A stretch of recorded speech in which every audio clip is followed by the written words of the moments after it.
What is going on, everyone? Game week 1 is finally here. I promised that I would wear a suit, which I only remembered as I was about to go live on stream, so I've literally just been changing. And here we are, ready to go.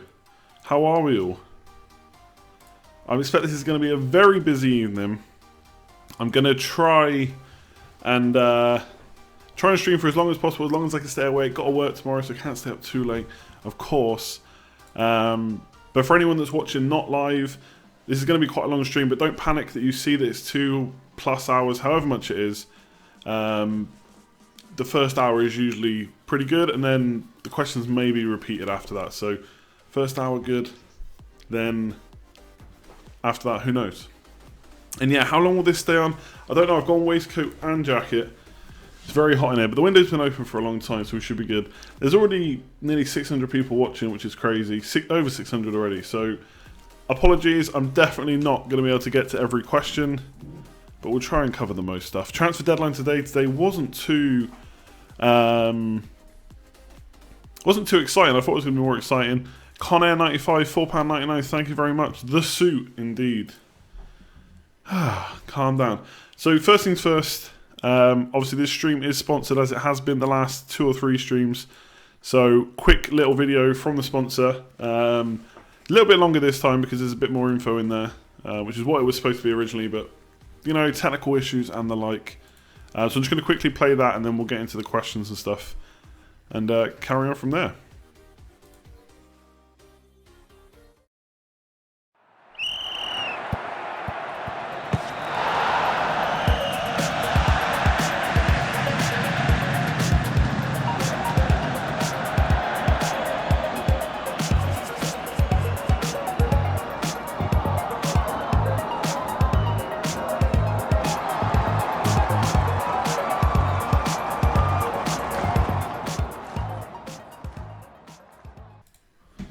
There we go. Thank you very much to fantasyfootballscout.co.uk. Don't forget the end. For sponsoring the stream, as always. If you want to check them out, if you haven't already, memberships are available pre-season, £12.50. Link in the description below. Make sure to click that.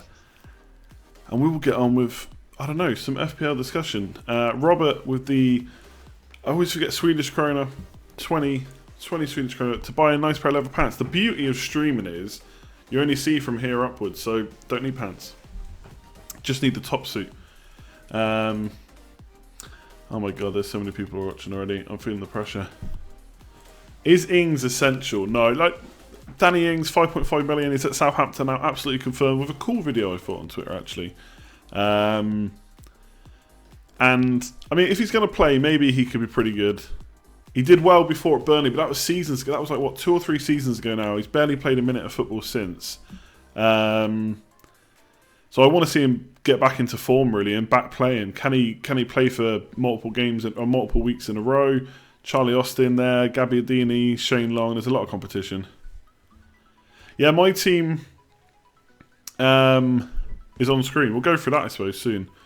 Community team, it's not going to happen, I'm afraid. I apologise. I know I promised it, didn't fulfil. It's just going to take too much time to get through it now, and I realise as well that means every stream, every poll would have to be kind of dedicated to doing the community team. So if I get a chance tomorrow, maybe I'll set one up, something a bit different, and then we can work on it as we go along the season, but no promises at this point. Ryan Fraser, people are starting to like him. I said this would happen. Ryan, by the way, thanks very much for the donation. I said this would happen as we get closer to the game week. People start trying to cheapen their options. Bournemouth's fixtures are pretty good as well. So for 5.5 million, you don't necessarily need too many returns at that price. But Cardiff at home looks nice. But actually, it gets a little bit tougher after that. West Ham away, Everton at home, Chelsea away, and Leicester at home. So the first kind of 3 or 4 of the 5 aren't fantastic. But for 5.5 million, I don't think you necessarily need too many people in there. What else? Sorry, too many points return. What else? If you haven't already, hit like on the stream. That'd be much appreciated. Loads of people in there. We get loads of likes, hopefully. Subscribe if you're new around here as well. Obviously, hit the bell. That'll let you know when I'm next going live, which will be, I think the last game's on Sunday, so it'll be Sunday at 9:30. 9 o'clock is a bit of a pain, I'll be honest. So we're going to go back to 9:30. And And there's polls, 5 polls. Most of them are from you guys. I did put some in that I know we've had before, but it's interesting to kind of see how it changes as the streams go on. So we've got, is Man United defensive cover essential? The best 6.5 million mid. What's your final goalkeeper tactic? So I'm still not sure about goalkeepers. That's probably my decision that will go down to the line. Which formation have you settled on? And which 7 million forward? So for anyone who watched my Game Week 1 video yesterday, I had Arnautovic in there, and now I have Zaha. So we can talk about that in a bit.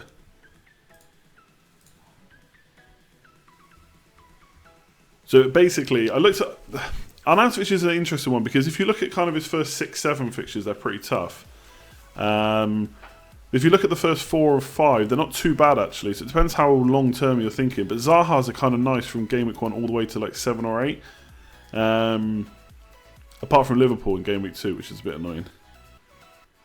But otherwise, I kind of like Zaha. And I don't know why I've got in my head that if Arnautovic and Zaha somehow, and for Zaha I think it will happen, will maybe get pushed back a little bit or maybe pushed to the wing. That Zaha's kind of done well there the year before, the season before, playing on the left, and so it might not affect him too much. Arnie's fixture proof, I know, but I kind of knew this would happen. As you get closer to Game Week 1, fixtures is really all we have to go on. Yes, there's a bit of pre-season form, but I mean, how much do you put on that when they're playing the kind of teams they're playing? Fantasy Espen has tweeted me, but it's in like Norwegian. This should all be done the night before time to get to work. Let me tweet that. Oh my god, there's so many people. I can't remember what I was going to say. Is Mina actually been priced at 5 million? Because that would be a tempter for me. No, he's not in yet. So yeah, Mina has gone to Everton. I mean, I'm not going to sit here and pretend that I know everything about him. I kind of only ever heard of him when he played at the World Cup. Did pretty well. Obviously scored 3 goals at the World Cup, which was decent. And I checked his goal scoring form kind of in his career so far. In the last couple of seasons, obviously he didn't play much last season, but the 2 seasons before, he got quite a few goals for the amount of games he played. So I think there is a bit of goal threat there.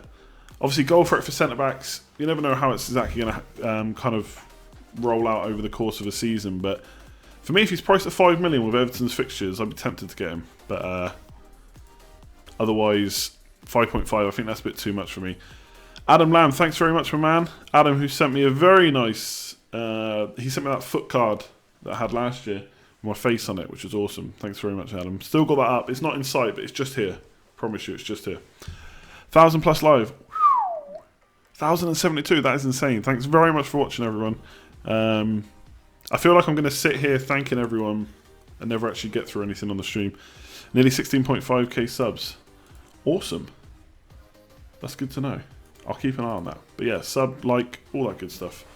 Burnley defenders. You've now gone Sanchez. I'm going to show you something in a minute that might make you go Sanchez even more. Be interesting to see. Burnley defenders, I'm kind of interested in Joe Hart. Now, I'm someone who thinks Joe Hart isn't that good. I think he's one of those, I don't know, it seems like as his career's gone on, he's probably got a little bit worse. But I don't think he's the worst keeper in the world or anything like that. And Burnley defence is so good, I back him. The problem is when Heaton comes back, will he come straight back in? But we know in the past, Dyche just kind of, when he's brought someone new in and they've done well, he kind of sticks with them. So maybe it's Hart's place to lose now. 4.5 million is quite tempted. But obviously, with Europa League and stuff, we just don't know. Best United defender to start with. Oof. I feel like this is a tough one because you could get hurt whichever way you go. I feel, and a lot of Man United fans feel, and to be honest, I think just a lot of people in general, the Bailly is our best defender. So for 5.5 million, I think he's fit to start. Mourinho didn't say he was injured or anything. So for safety, I'd probably go Bailly, and I think it's his place to lose. You could start with Luke Shaw, 5 million, but the way Mourinho kind of treats him and talks about him, I just think that it won't be his place to lose. He'll just lose his place from the smallest mistake. And that might not happen, and maybe Luke Shaw stays in our teams a bit longer. And if he does for 5 million, I think that's a bit of a bargain. But for safety, I'd probably go buy-y. But if you really want to be safe, you've got to go De Gea, to be honest. Ziggy ++, £2. Thank you very much. Thanks for all the tips. Richarlison or Jota? So if I was going to go for just one of them, I've got both. I would go for Richarlison. I think we've seen him do it in the Premier League before. Yes, he tailed off, but he's had the summer off. Everton have got good fixtures. He knows the manager. Manager knows him. I'd definitely go Richarlison, I think. Talking about my team, just quickly, because obviously a few changes since last night. I had 0.5 million with the draft I made last night, so currently that's gone to Van Arnold. Upgraded Trent Alexander-Arnold. Still not sure about that. That kind of spot's up for grabs. Still not completely sure on goalkeepers either. If I drop Van Arnold back down to a 5 million, I can upgrade Pickford to a 5.5. So I'm looking at Ederson. I know double Man City defence is not what a lot of people are looking at, but I'm not comfortable picking a Man City mid that I don't know if they're definitely going to play week in, week out. And I know they'll score points regardless. I absolutely know that. But who's going to do it and when? And they're going to share points. So for me, when I look at like Sané and Mahrez, I just think that maybe Mane and Eriksen are better picks. His name is not Jota, it's Jota. I said Jota on the last stream and got told it wasn't. I have to say hi to Karen in Sydney as well, I've been told. Hello Karen, how's it going? Yeah, so that's my team. Sanchez, I think I'm going to go with Sanchez. I've got to be honest at this point. I can drop him to KDB, I can drop him to Hazard, I can drop him to a 9.5 million. Basically, I've got a bit of security there. I think there's a chance he could do well against Leicester. Yes, it's not guaranteed, of course, but I think he can. I think he could do something. Yes, I'm a bit biased. He's a Man United player, but I think in game week 1, I've said this a few times before. No one really knows exactly what's going to happen. We've got a lot of stuff to go on: pre-season form, fixtures, past performances, and stuff like that. But at the end of the day, we don't really know what's going to go on. So if you're going to take a little bit of a fun punt, and at the end of the day, FPL is supposed to be about having fun. Then I'm going for Sanchez, basically. He's my fun pick. I think his ownership is not too high. And if he bangs, he's a Man United player who will go up in price pretty quick. Gitesh, signed up to the Fantasy Football Scout members area. No regrets whatsoever. Cheers for the recommendation. Raring to go. No worries, my man. So speaking of that, I'm going to look at one of the things I spoke about with the membership in the last 2 streams is the Rate My Team thing. So I've actually built my team in Rate My Team. So I'm going to show you it now. Hopefully. By the oh my god, how many people are watching? 1,300. Jesus. There was 1,700 on the Scoutcast. Okay, hang on. Hang on. Gotta make a tweet here.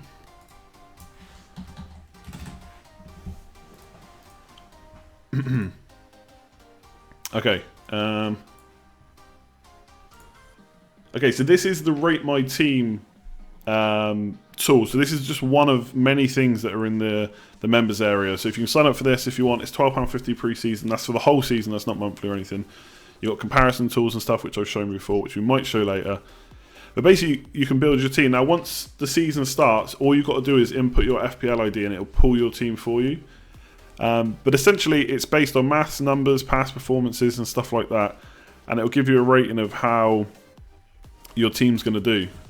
Essentially, or how they think it's going to do, of course. There's a bit of human input as well. So, for example, Sanchez is actually shown as quite high on this because they think Man United are going to beat Leicester. Lukaku's probably not going to play. Sanchez is going to have to be that man if they're going to get points. So, right now, you can change how many game weeks you want it to show. You can delve down to right in the season. I've got it on 6. So, 350 points after 6 weeks is probably not too bad. Consistently over 50 points. Obviously, as with anything, things happen in football that means this might not play true, but as a tool, it's quite good for maybe if you've got a decision between 2 players and you're not too sure, you can use this to help you out.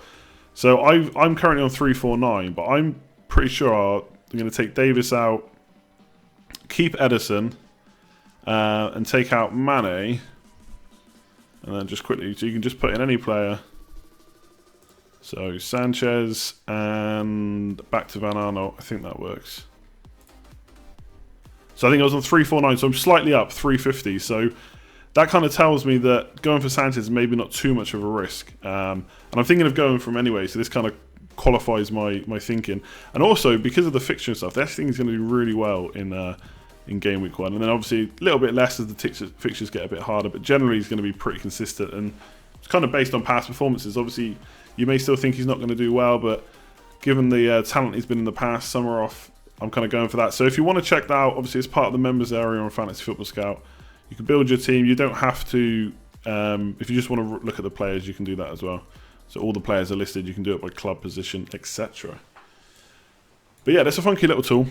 And it's kind of made me... I was already thinking of Sanchez anyway, and now I'm just thinking of him even more. So check that out if you haven't already. Is that 100.5? Oh, I made a mistake there somewhere. Hang on. Oh, I can't go back to build my team now. I must have had something wrong there. Oh yeah, sorry, I can't have Edison. I would have had to have Pickford. But either way, Sanchez looks like a good pick to me. So I'm looking at going for him now. Next time I do that, I'll make sure I've got the right budget. Yeah, it's the Edison to Pickford, basically. I think the other option I did was Edison and Trent Alexander-Arnold. You never learn with Alexi. Come on, but it could happen. We'll do some comparisons later as well, so I'll show you the comparison tool and other tools that I've done. But I think a lot of the cool stuff in the members area, especially is when the season starts. So I've got tables built to see how midfielders do every week. I just got to click one button, it'll show me who's had the most shots, who's created the most chances and stuff like that. So if you haven't already, check out Fantasy Football Scout. Loads of articles. And just click the link below in the description. Be much appreciated. Really help out the stream. And thanks to those guys for supporting the stream and sponsoring. What do I think? Oh god, who did I just see then? Oh yeah, Shaqiri. Not for me. There's no guarantee he starts, to be honest. Mane is superior value to Sanchez. I mean, possibly. But I mean, Salah's going to be. Is Salah going to be the main man at Liverpool? You'd expect so. I mean, I agree that Mane's going to do well, but I just think Sanchez has got the potential to do even better. Could be on penalties too. Big debate on Twitter today. Van Dijk over Robertson. I get the thing with Robertson. I saw a good... I think it was a tweet or in an article. I can't remember exactly saying that Moreno... Or maybe even on a podcast. I've listened and watched so much stuff. As everyone has, I'm sure, over the last week. That basically Moreno actually, when he was fit, played quite a few games. And that Klopp's, you know, kind of... I don't know if rates him, likes him, whatever... I just can't imagine that Robertson is going to miss many games. You can't tell me that when he came in, they just looked more solid, and Klopp hasn't realised that. I think he's a better attacker and a better defender. I'm not getting cold feet on Robertson, to be honest. I get the idea that maybe Moreno will play some games around Champions League and stuff, maybe, and Van Dijk's probably going to be nailed completely. But for me, what I would say is a very small risk in Robertson missing games is worth it for I think the extra attacking potential. You're dressed like you're heading to the FA Cup as a Liverpool assistant manager. Hey, look, I could manage Liverpool. Don't know about assistant. What do I think about Ings? I can't believe I'm getting so many questions about Ings. I just think, again, a lot of the times when a player is priced that low, I just think there's not too much risk involved. But at the same time, like he hasn't played enough minutes. There's so many other strikers there. I just can't imagine he starts game week 1 unless Mark Hughes says otherwise. We've still got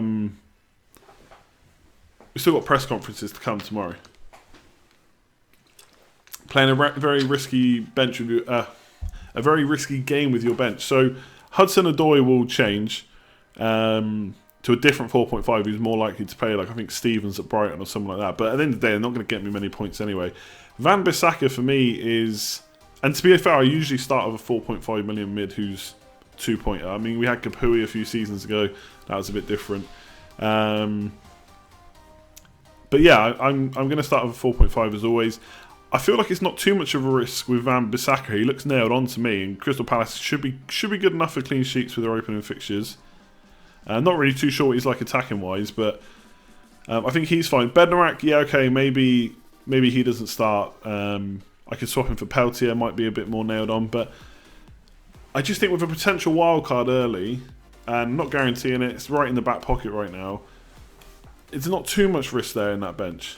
Obviously, Stecklenburg's not going to play, but if I go for the Pickford-Stecklenburg rotation option, then if Pickford gets injured or whatever, then Stecklenburg will be the keeper that comes in. So, I don't think it's too risky. But I might get Peltier in, though. One more thing that I was told to mention about the Rate My Team. They kind of do the more human input and stuff after Friday once all the press conferences and team news is in. So obviously, if a manager makes a hint that someone might not start, then that gets inputted to kind of maybe put their score down. So if you are going to use it, or if you are going to sign up and use it, make sure you check out the Rate My Team tomorrow after all the press conference stuff, Friday afternoon. Great job with the content and stream, very enjoyable and good opinions to listen to. Thank you very much. According to reports, Trent Alexander-Arnold is playing. What reports, though? Remember how bad Pickford was for the guys picking him in the last wildcard? Yeah, I was one of those. I don't know, I suppose a bit of pre-season form. Everton upgrades in defence. How much of a difference they'll make, we don't know. Good fixtures. I'm taking a bit of a risk on him. When will new players be added? Hopefully really quick. I don't know though for sure. If Mina is 5 million, I'd be very tempted to swap. Then again, Van Aanholt's such a good option. I'd be very tempted to swap Van Aanholt to Mina and go for Ederson in goal. And I think I'll talk about Man City for a sec. Obviously, people go nuts for their attack. But like I said, I'm not too comfortable with their midfield. And I get the idea that if I go Ederson and Mendy, that locks me out of an attacker. But if I bring in a Man City midfielder, I might have to get some money anyway. So maybe I can just downgrade one of those two, Mendy to a cheaper one, or Ederson to a cheaper goalkeeper. Maybe if a 4.5 million goalie emerges as a set of forget. And then get an attacker in. So I could do that. But I just think with their fixtures, they're going to keep clean sheets, you imagine, in the first kind of 1 to 7 game weeks for sure. Like 3, maybe even 4 or 5 clean sheets. Just with the way they play and how good they are versus the other teams. So a double up, you know, that's 6 points every week going forward. And I think that's decent for those prices. Ederson's 5.5 million. That's a nice price to get into their defence. And I know there's some concerns about Mendy. I've listened to some good podcasts today by Apple Bonkers on Twitter and the FPL Surgery podcast. There's a few doubts over Mendy just because obviously he's come back from injury. Yes, he played well in the Community Shield. Yes, he played 90 minutes. But can he do that multiple times in a week, potentially around the Champions League, or will he be saved for the Champions League?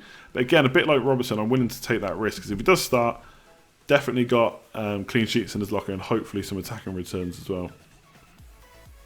No talk of Seamus Coleman. I just don't think I'm prepared to spend 5.5 million on their Everton defence.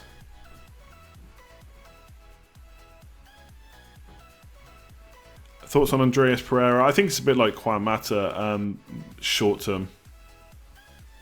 You're wearing only shorts under the table. I absolutely am just wearing shorts under the table. Otherwise, it'd be way too warm in here.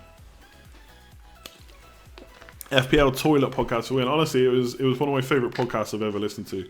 I mean, I'm a big fan of Upper Bonkers anyway. I've met the guy at least 2 times, maybe 3. He's very, very knowledgeable about football. Like, and I'm not just talking Premier League. I'm just talking random stuff no one needs to know. Music in the background is annoying. I will change it, but it'll probably still be annoying to you. Turn it down a little bit. Don't forget, hit a like on the stream if you're enjoying it. It'd be much appreciated. And subscribe if you're new around here. We're nearly at 16,500. And vote on the polls if you haven't already. Hit those polls. Doug's the goat, exactly. The music is good. I know, but I always play those 2 songs at the start, so Candyland plays more, and then I forget. I just leave it on, whereas I should change it up a bit. Kane is going to troll us all. Look, I think with Harry Kane is you've got to accept that he's going to score goals. Okay, it's what he does. Didn't get too many assists last year, and I think, as I said on another video, like that does kind of, on the premium forwards video, that does kind of add up over a season if a player's not getting assists as a forward. So yeah, Kane's going to score goals, but you've got to remember he's 12.5 million. I think Aguero, I don't know how long he'll be in my team. I couldn't sit here and say he's definitely going to play every game. But Aubameyang's the one I'm looking at. I just think he's nailed. Penalties probably. Can play through the middle, can play on the left. His record for club over the last kind of 7-8 years is brilliant for goals and assists. He's a world-class striker, and for me, for 1.5 million less, I'm willing to take that risk. But another thing to remember as well is, this is just game week 1. Just because you haven't got Kane now doesn't mean you don't have to have Kane for the rest of the season. So there's no guarantee he starts game week 1. I can't remember exactly what Pochettino said about him. Someone in the chat will tell me. But yeah, I just don't. I don't. Sometimes when you create your game week 1 team, you always have that thought in the back of your head as I'm really worried about not owning him. I don't really have that, and I try not to because you can't have everyone, of course. And I just don't have that with Kane. Just don't have it at all. Not Lukaku, not Aubameyang because of the opening 2 fixtures. I'm just fine with Aguero, really. Obviously, it could all go to pot when I get a rubbish score in game week 1. Yanks with a $1. Thank you very much, my man. That does remind me as well. I do need to do one more shout out because it's all part of the promise. 1,400 people watching. That is insane. So some of you probably heard this week. Do have a Patreon as well, so got to shout out those. So everyone on the producer level, Dean P, Machek, Alex C, Kenneth DT, Christopher M and Connor S, those last 2 guys, just signed up today actually, so thank you very much. I'll send out the league codes and stuff, hopefully tonight, maybe tomorrow, but don't panic, you'll still be valid for everything. And then new patrons this week as well. FPL General, you may have heard of him. Now signed up to work with this, the Scout / official FPL, which is cool. Follow him if you don't already on Twitter. Espen L, Nick H, Alexander F, Marco P, and Klaus L. And the mug basically, as I said I think on the last stream, on the stream before that, I'm in the process of rewriting the Patreon page. I think I could offer a bit more. So the prize fund for the winner will be going up. And this is the mug I'm trying to get designed for the winner every month. So the winner of the monthly... the monthly winner in the league will get one of these mugs, and obviously the month will change for September, October, December, whatever, and they'll be sent out. So it's not quite done yet, but thankfully someone reached out who watches the stream to me, and we're getting it sorted. And we're maybe going to get another one designed if people just want to purchase them, because when I put it up on Instagram, a lot of people said, where can I buy one? So this is what it currently looks like. It's a bit boring. We're going to get better ones done. So thanks very much for everyone that has signed up. If you want to check it out, links in the description below. Absolutely optional. No streams, no videos hidden behind Patreon at all. It's all free to watch on YouTube, as are any of the articles that I write. They're all free to watch as well. So thanks very much to those guys. If you want to take a look, Patreon is below. Winner month every week. Potential chance to win a mug every month, and there's going to be a bigger prize fund at the end for the winner. And once you're in for that. All details in the description below.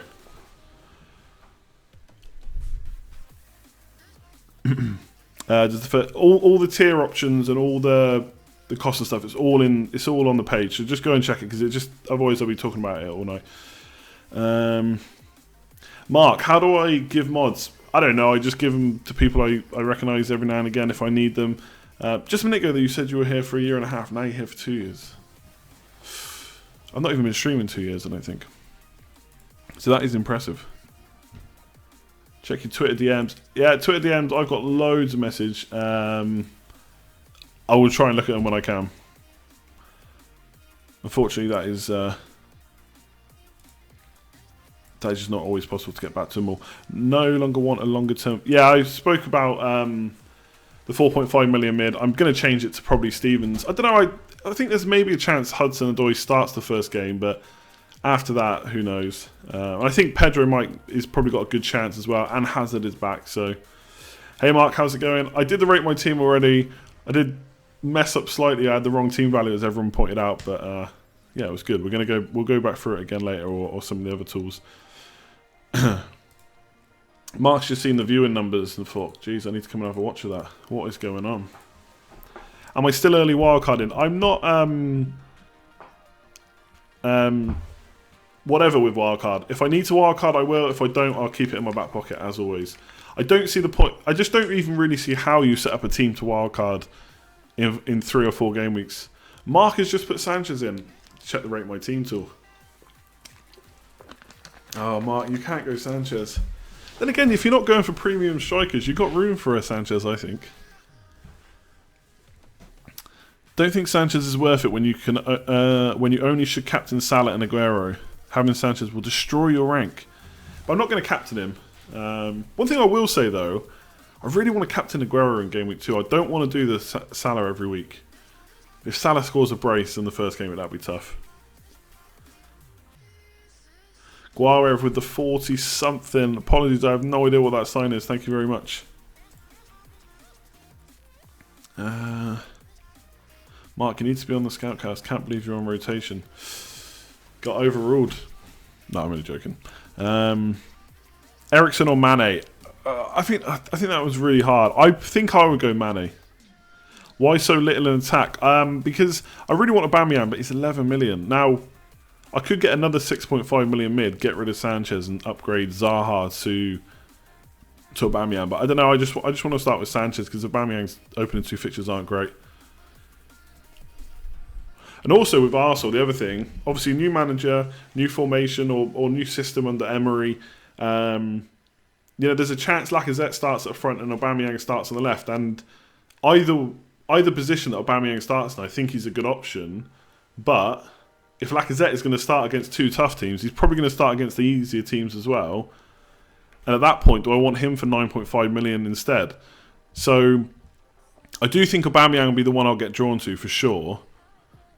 But I'm not prepared to do it in game week 1. So I've got a cheap enough forward line. But at some point, you've got Salah, right? You've got to make some sacrifices as well. I've got a pretty good defence as well. And Sanchez. So I'm happy overall. I think the team's well balanced. Not sure Van Arnold's going to make the cut, though, by the end of it. Richarlison starting as striker, really? Thoughts on Rashford? Rashford's just a no-go for me. To be honest, you just got no guarantees he's going to start week to week. Maybe down the line if there's a few injuries. He does. The good thing about Rashford is though he does appear in most games. So even if he doesn't start, he does come on. I just think it's wasting a spot you just don't need to spend the money on. Or sorry, you're spending the money on a play you just don't need to waste. You know what I mean? Don't get him. Unless you think he's going to starting week in, week out. I'm just not so sure because Lukaku's going to be up front. If we play 4-3-3, Lukaku up front, Sanchez on the left, and then someone on the right. It could be Rashford, but I don't think it's going to be every week. And I think that would just get frustrating. Winner of the transfer window. I mean, Everton have done pretty nicely in the end.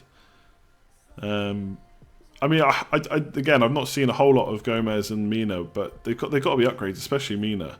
Richarlison, nice pick. Forget about the money, I suppose. 50 million does seem a lot, but it's a Premier League with a lot of money, or teams with a lot of money. Oops, sorry. I've got some beer here, by the way. Not sure, we might open that in a minute. Right now, we're on the H2O.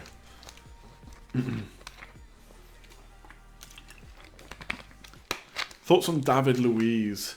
Chelsea. I'm kind of steering clear. I think, again, a bit like Arsenal. Way more than Arsenal. New system. They're going from 3 at the back to 4 at the back. And obviously, they're talented, professional players. I'm sure they can switch to a back 4. But it is going to be a bit different for them after 2 full seasons of 3 at the back.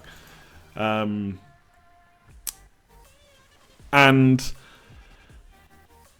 they've just lost Courtois as well, which is a big loss. New manager, for 5.5 million, Luiz. I'm going to wait on him. I had him in my team. I've just been put off enough by what's happened at Chelsea. I do think as the season goes on, he will offer good value because Chelsea will get clean sheets. But do I want him from the off? I don't know. I mean, when you look at the other players at his price bracket, you've got the likes of Van Arnold, quite attacking, nice fixtures. Are they going to keep as many clean sheets as Chelsea over the season? Probably not, but Crystal Palace have got really good fixtures to start. You get Eric Bailly, Man United. They always keep clean sheets. But is he as nailed on? We don't know. So I don't think Luiz is an awful pick. But I'm not going for him. But yeah, he's got a bit of goal threat in him, maybe. Used to take free kicks. Will he take free kicks with Alonso in the side? Probably not. Mane and Zaha or Aubameyang and Schürrle. I think to start, Mane and Zaha for me. Thanks very much again for the donation. You like Mendy? 1,500. Oh my god. Hang on, I have to screenshot this. Otherwise, no one will believe me. That's a little bit more than the 600 we got this time last year. Again, there's polls, top right hand corner. Click on the little eye. You can vote on them. Like the stream if you haven't already, been much appreciated. Subscribe if you're new around here. We're over 16,500 now. We may even get 17,000 by tomorrow. You're officially famous. I wish. If I was famous, I wouldn't have to go to work tomorrow. Why am I going Salahless? I would have a closer look at the screen. Remember a time when we got? I remember a time when we got excited about 700 views. That was only last week. Yeah, exactly.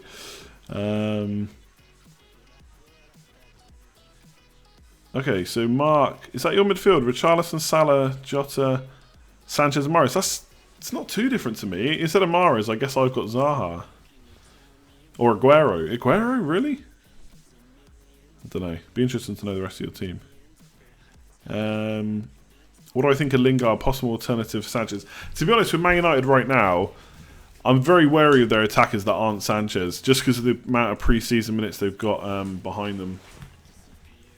So for me, Lingard, Rashford, Lukaku even, are just all wait and sees. Pogba is the one I want in the Man United midfield. If I knew Pogba was going to start game week 1, I would downgrade Sanchez to Mane. I would do Van Aanholt to a 5 million and Jota to Pogba straight away. So he's the one I want. I think for 8 million, that's going to be a bargain.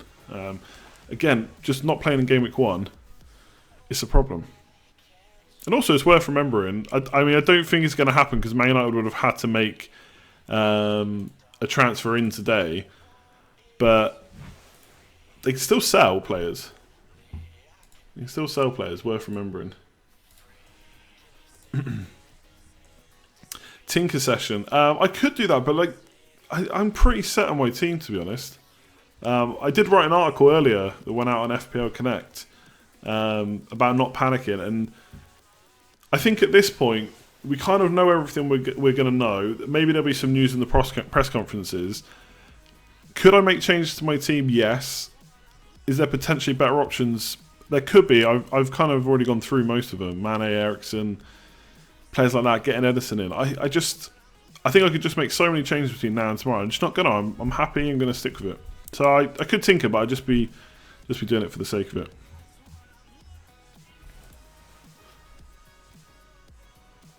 Do you think Mendy is a nailed on start? I think he's going to start more often than not, let's say that. Nailed on, I wouldn't go that far.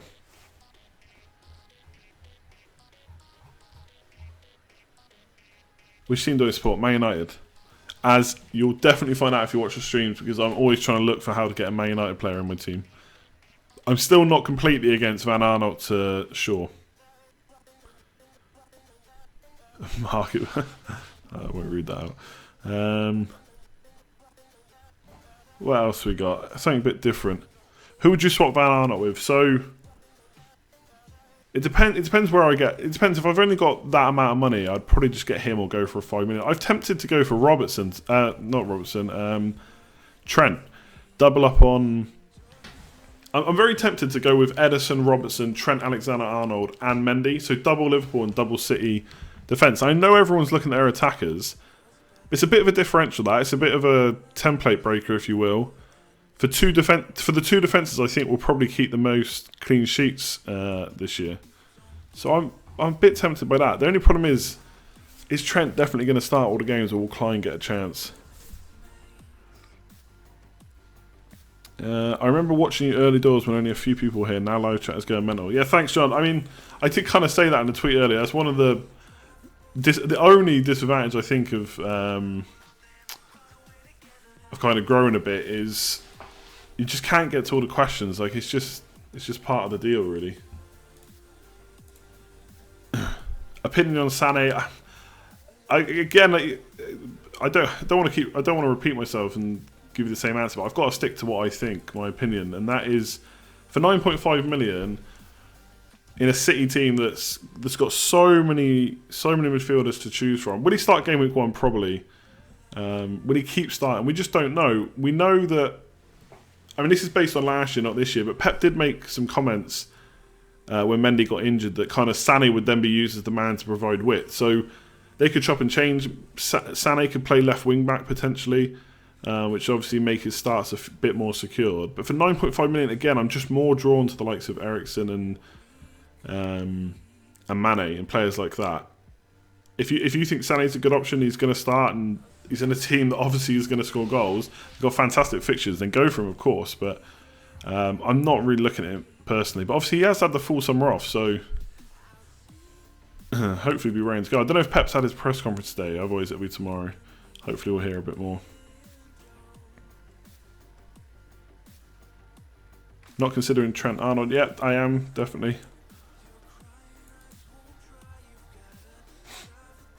I mean, Trent is one of those players that might come into the team.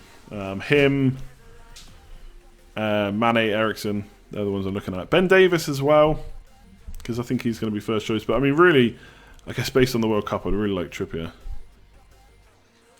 Zaha or Arnautovic? I mean, my answer is on the screen. I had Arnautovic until... But basically, I recorded the Game Week 1 preview on Tuesday after the Scoutcast. I was up till like 1:30 a.m, something like that. And it went out on Wednesday. And to be honest, just before the video came out, or just after, sorry, I'd already changed to Zaha.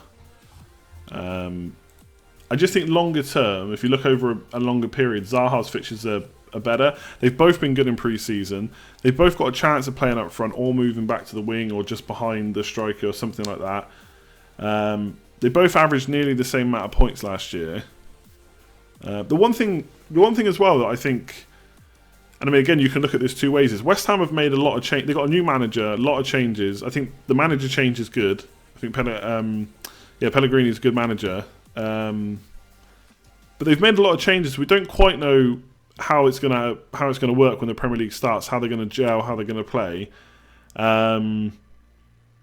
Whereas Crystal Palace have not made so many signings. We know kind of the deal with them. They performed fairly well under Hodgson once he kind of got going. Once he got his, methods and the way he wanted them to play in. So that's another reason I'm kind of drawn to Zaha a bit. But I think they're really close. If you're looking over kind of 1 to 7, 8 game weeks, then Zaha's fixtures are definitely better. But for the opening 4 or 5, I think they're quite similar.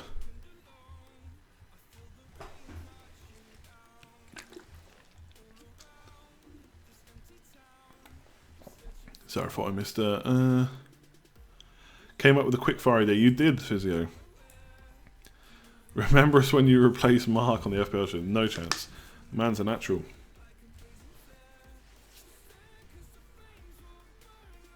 You can get defenders from the same team for a lot cheaper and upgrade to Lacazette. But I've already said with Lacazette, I'm just not confident enough to go for him first up.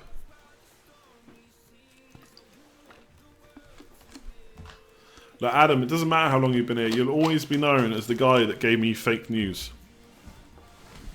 And killed my... Basically, you killed my FPL rank last year. Just saying. And for anyone that wasn't here last year, that was a joke. Adam knows. Joe Hart. I feel like... I want to go for Joe Hart, but I know... I kind of already said that, Deitch might keep him in because once a player is in, if they're performing well, they stay in. But Heaton, I think, is just so much better. And I don't know how long Heaton's out for. You did give me the signed team sheet. I've still not actually got that up. I need to get it framed. I can't remember where it is now. Got a few things. To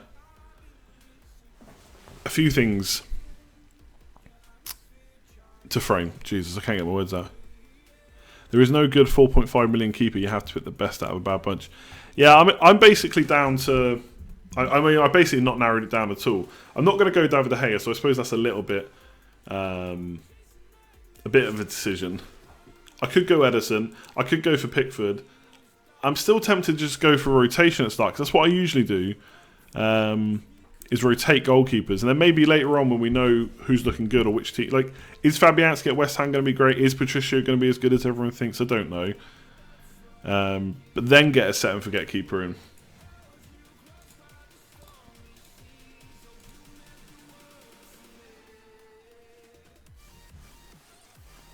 How many goals do I see Richarlison scoring? At least 3, and that's only in Game Week 1. Will Shaqiri start? No, I don't think he will. But I think if he does, I think he'll provide incredible value at 7.5.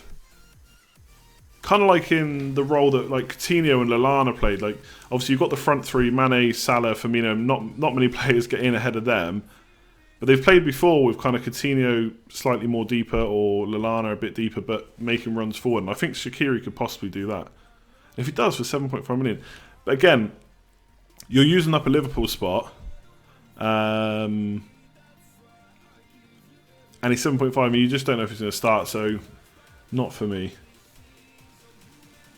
Your most used FPL phrase, I don't know. Who knows? Who knows anything, really? You can give your opinion. You can give as much of an opinion based on the info you have, but that's about it, really. We've gotten this far without asking if Kante is an option.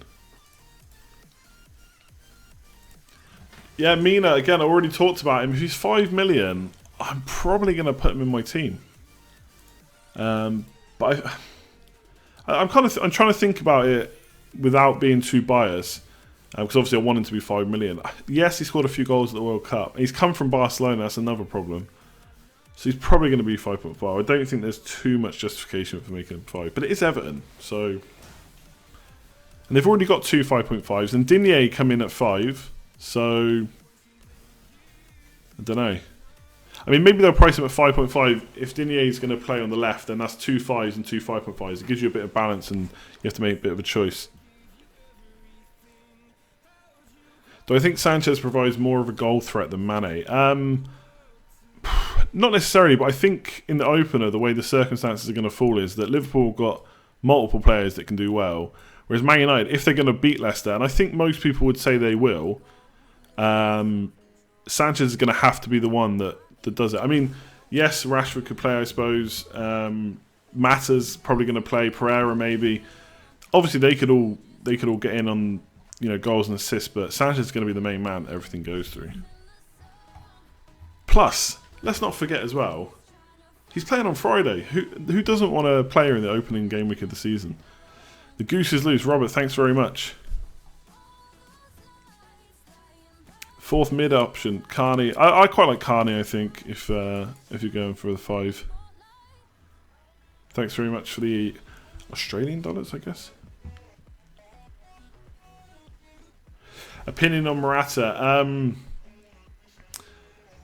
Again, 9 million for someone who, again, you don't want to base everything on pre-season, but he's not looked fantastic. He looks just like he's completely devoid of any confidence. But he's a quality player, and if he does play up front, Chelsea are obviously going to provide him with plenty of chances.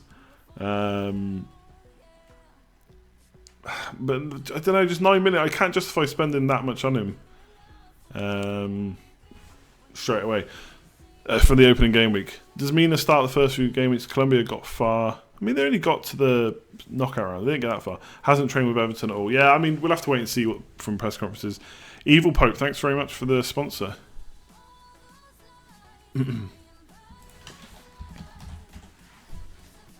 Much appreciated. Yeah, cool little Let's Talk FPL. I've just realised it's the old icon. Oh, I need to upgrade that. Oops. Why am I wearing a suit? This is what I always wear. I wear this to bed, so I'm just ready to go, really. Evil Pope, give me 2 seconds.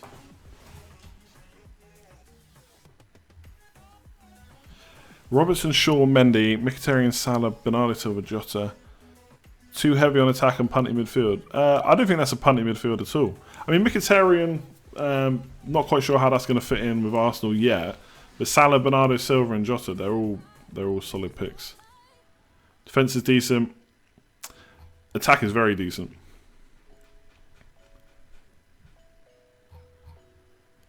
What's my thought on Mitrovic? This is an interesting one.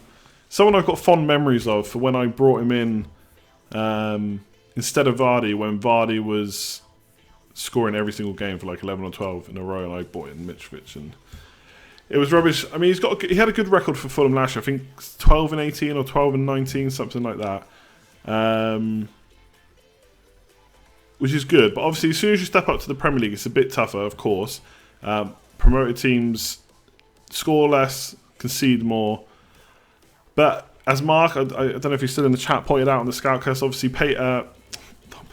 Fulham know how to get him chances, know how he plays. They played with him for a lot of last season, or 18 games last season.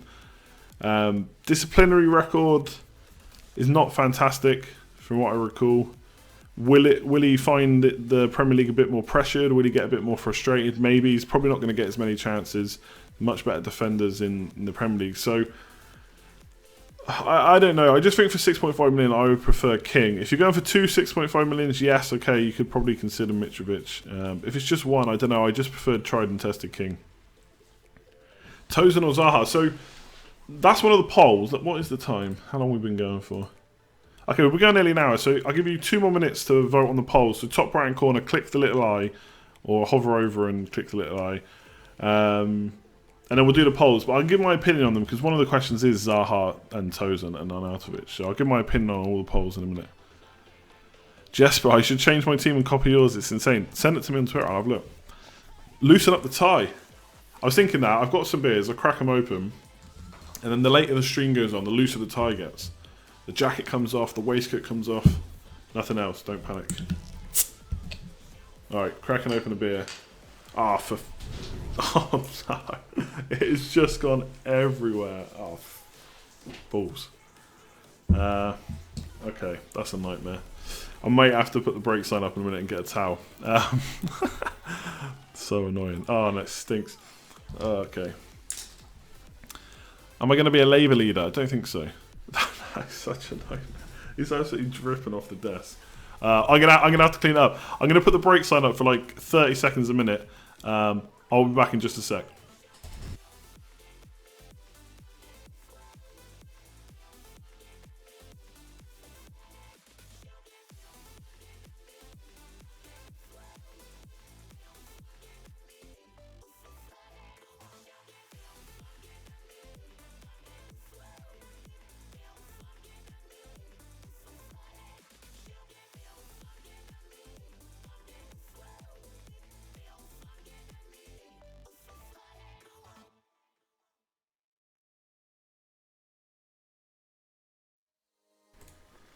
What a nightmare. Sorry. That is, that is, I have not used the brake sign since the first season, so not even last season, the season before. I don't think I've used the brake sign. Apologies. I'm not even drunk. I've not even had a drink yet. So professional, I know. But like, I have to clean it up. It's everywhere. But look, I've got the towel for when the second bottle goes. Jesus Christ. FPL, yeah? I would say I can't handle the drink, but I've not even had a drink. This is the first one.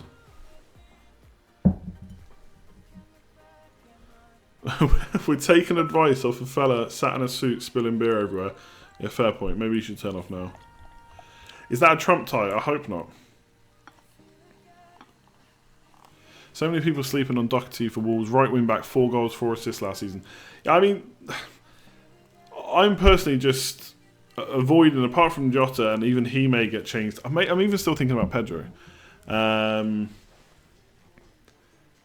That's the only player I want to get from promoted sides. I want to see how they do first. I don't think there's a need to fill your side with too many promoted teams players. Wow, you really bottled that. That's a good one. Okay, we'll do the polls as promised. Do apologise for having to put the brakes on up. It happens, all right. Let's just refresh them now. And the good thing is I'm recording this stream, so I'll be able to get that. I don't know how much you could see on stream. Probably not a lot.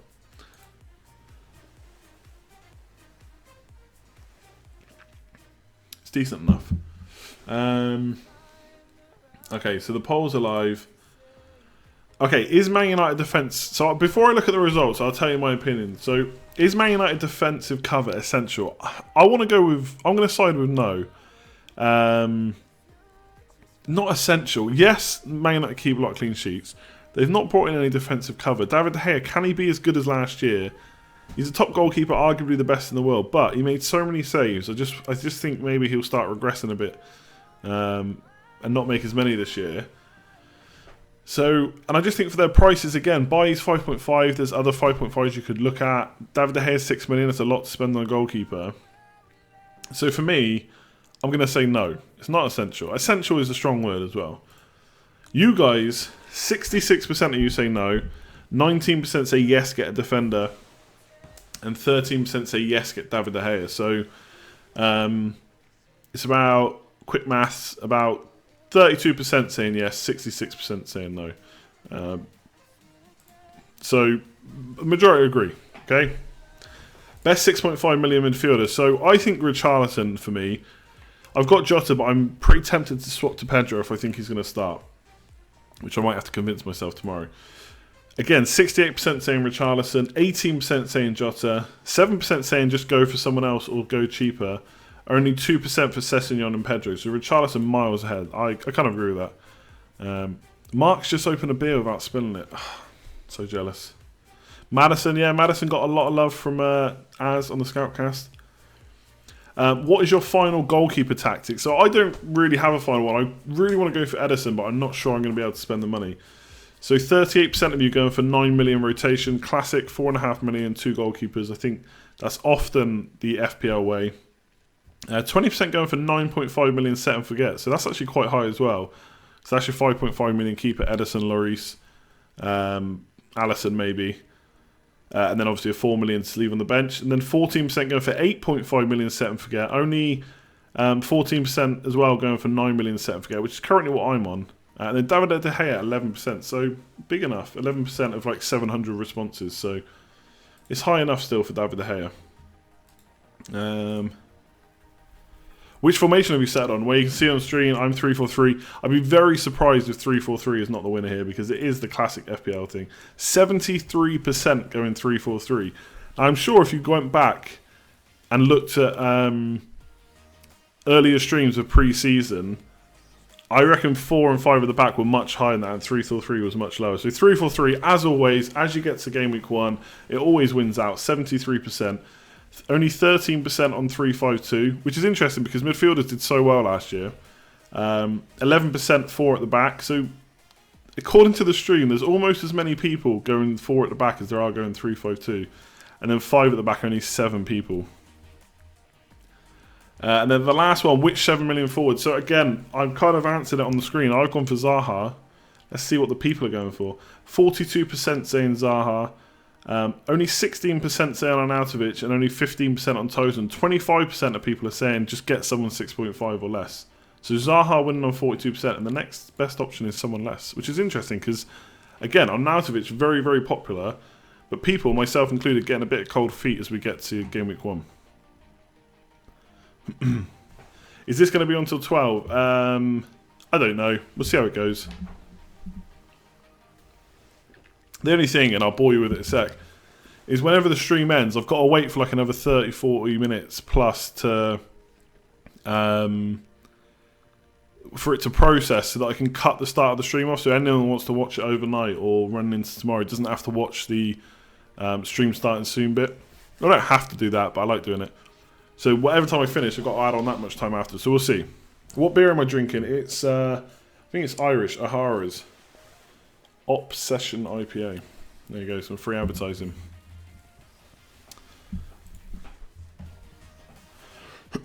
Don't forget as well, obviously, like I said, thanks very much to the sponsors, fantasyfootballscout.co.uk. If you haven't already, click the link in the description and check them out.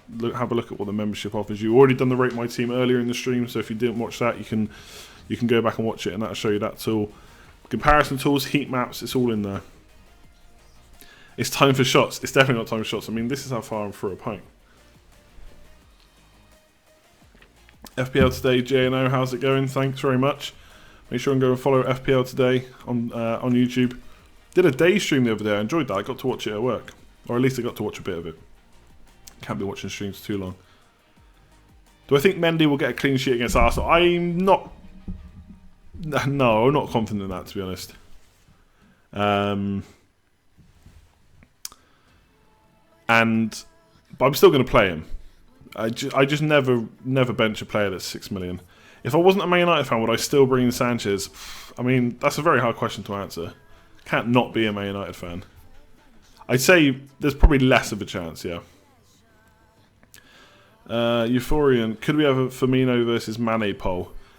No, and the reason is because in order for people to vote on the polls, they have to refresh the stream. If I change them midstream, and that's just annoying for people, so I don't tend to do it. Where's that? I tell you what we could do though. I think, did I promise a Firmino versus Mane comparison?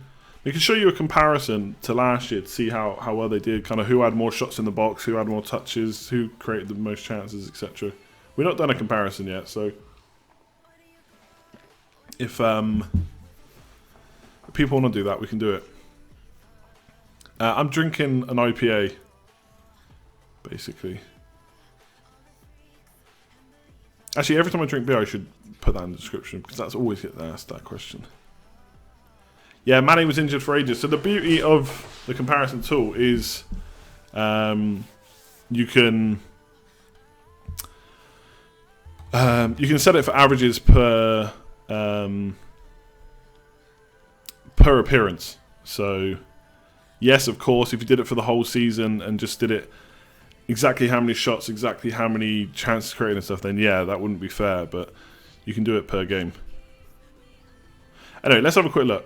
We haven't done a comparison, we'll do one. So again, this is all part of the membership on fantasyfootballscout.co.uk, so if you want to do this yourself, you can head on over.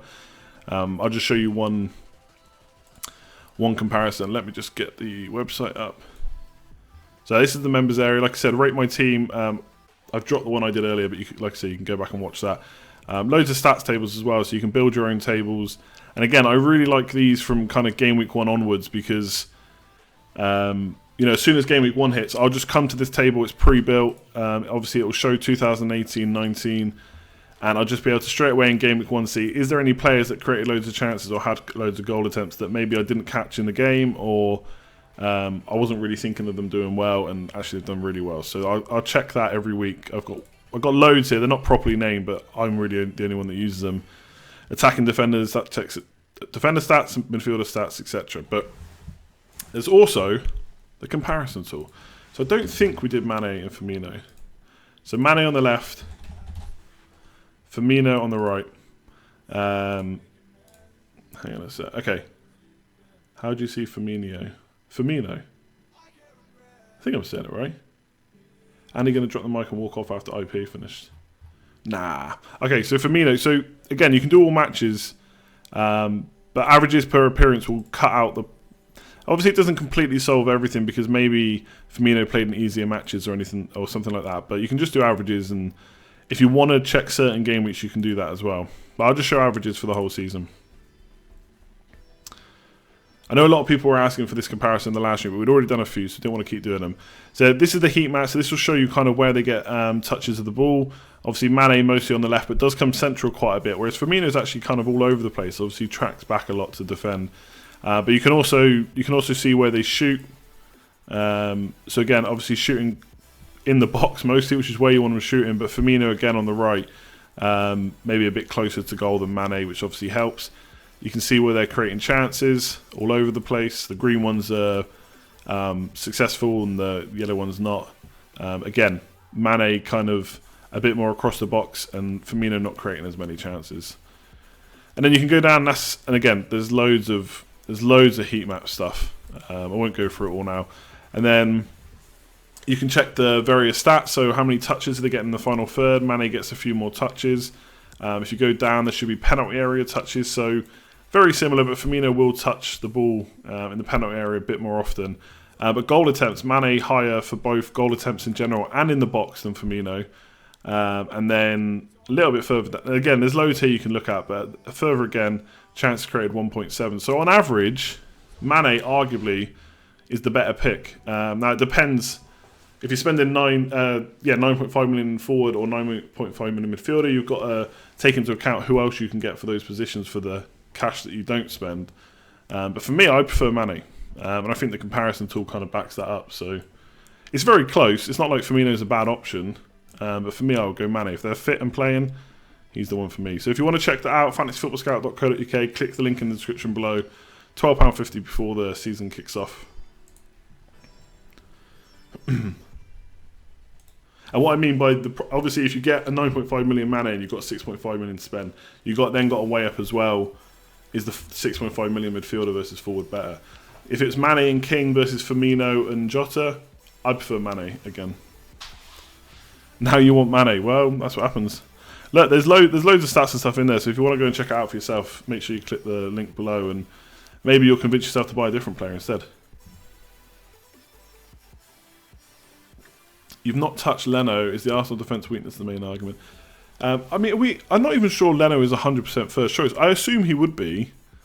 But I don't know if I'm 100% on that. And the opening 2 fixtures kind of put me off. I know you should think longer term of goalkeepers because you don't want to make subs. But I just can't look past the fixtures, to be honest. Dick Duthworth, great stuff, Andy. Thanks very much. Thanks for the donation again. I think you did in the last stream as well. Much appreciated. Mark, no moderator. Rookie Lid, you joined Fantasy Football Scout, you're still working out how to use it. So, 2 things. 1, just play around a bit. Obviously, once you've got access to the member stuff, just play around. And 2, you can't discuss the member stats too much in the community, because obviously it's something you've got to pay for. But if you ask just general questions about how to use it or what's best to look at, there's a huge community there and they'll help you. I will say today and tomorrow is going to be super busy on there, so maybe trying to get an answer to that might be a bit more difficult. But if you try overnight and in the morning, it's usually a bit quieter. 10% of your subs watching right now. Wow, that's insane. Yeah, it is. About 10%. Thank you very much. Has this team changed since your other video? But Van Arnold and Zaha are in for Arnautovic and Trent. So, yes. That's it, though.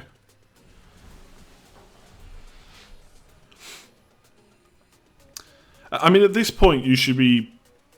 I mean, like Adam says, 90% there. You should be pretty close to having your team finalised. I wouldn't be going into tomorrow and close to the deadline with kind of a 5, 6, 7 decisions still to make.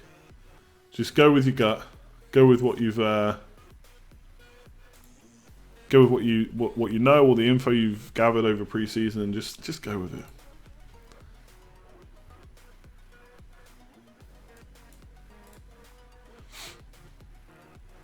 Great show, team's looking great. Thank you very much. Again, appreciate all the support. The growth on the channel has been crazy this week and this pre-season, to be honest. Much higher, much more people watching and subscribing than I thought would.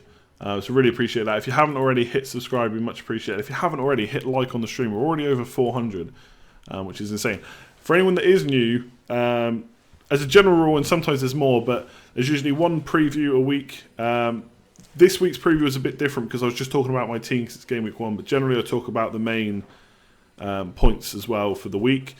And then 2 streams, so 1 when the game week finishes. So if the game week finishes on a Sunday, it'll be on Sunday. If it's Monday, it'll be Monday. And then a stream again usually on Thursday before the game week starts. So make sure you hit subscribe and tune in for that. And that's throughout the whole season. I don't think I missed a week last season, although there was a bit of internet trouble. But that's all fixed now. Thoughts on Lucas Moura? So I wrote an article for 90 minutes at a time, and Lucas Moura was one of the... It's an article about which players are going to perform well in a X game week. Just regular article like that. So obviously I had to put Salah in. I wanted to write about Salah, but come on, it's Mo Salah. But Lucas Moura was one of the more interesting picks that I put in. I think he's going to start. I'd be very surprised if he doesn't start, given their injuries. I think with Son going to the Asian Games, Lamela, Karen, and Knock, I think it's a really good chance for him to just hit the ground running and kind of just show Pochettino that he should be in that side longer term. Obviously, once the likes of Eriksen's probably going to play, but Ali and Kane are back. Maybe Son comes back and Lamela's not injured. Maybe it's a bit trickier, but he's also had a pretty good pre-season. I think it's 4 goals and 2 assists. So For 7 million, I think is a nice little punt. But I'm not actually having him in my team, so make it that what you will. Mina's been priced at 5.5 million. That is disappointing. I mean, it was almost guaranteed to happen, but yeah, disappointing to be honest. Not going to go for him now. Yeah, not going to go for him. Not 5.5 million. Do I think Chelsea's new tender starts? The goalkeeper? If so, yes. Why are my comments not coming through? They are, Gary. Hello. Arnautovic will prove everyone wrong, ditching him. Again, a bit like Kane. I'm not saying Arnautovic won't score, and he probably will, but I mean, Zaha's should do well as well. Here we go. The tie's loosening a bit now. Top button will be undone in a minute. It's starting to get hot in here. I think it's the beer. Not even had that much. There we go. How much should you be spending on your bench? You currently have 18.5. I mean, that's really up to you, but as a comparison, my bench, and I don't think the players might change, but the pricing structure is going to be the same. I'm spending 16.5, so I've got 2 million less on my bench, and I've got that out on the pitch, hopefully scoring me points. Of course, if I need my bench, then I've got a weaker bench than you, but I think in the earlier part of the season, you're not going to get so much rotation, I hope. How do I fund Kane? I don't. I do Aguero to Aubameyang. Job done. Where is Shaw gone? I've not had Shaw for a while now, to be honest. I had Trent before. More recently.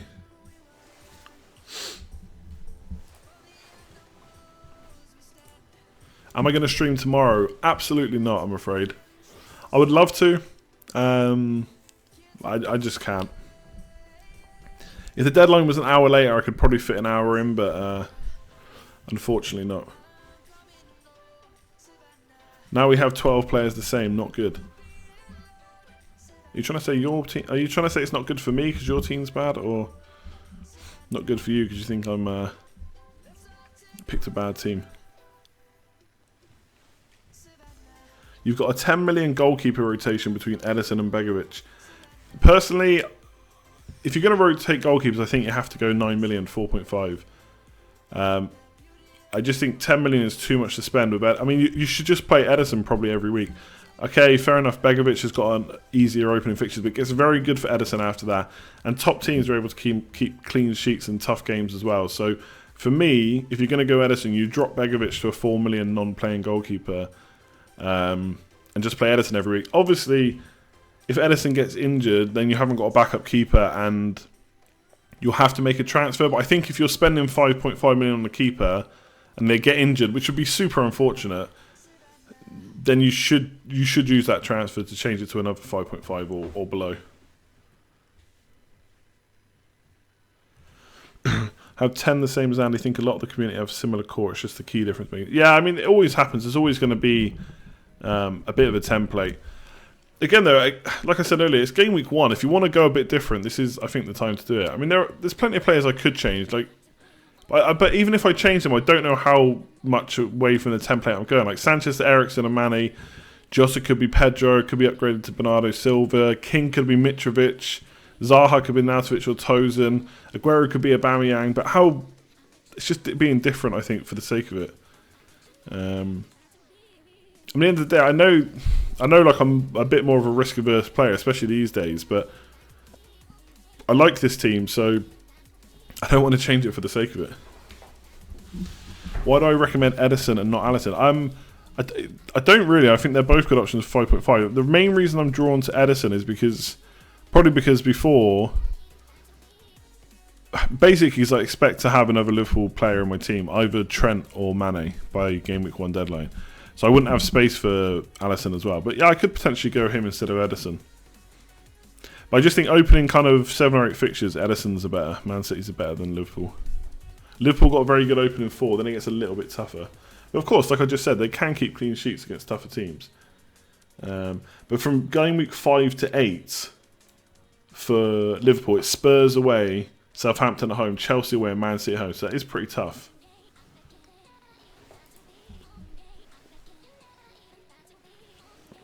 Is this your final team? If not, do you tweet any changes? I might do.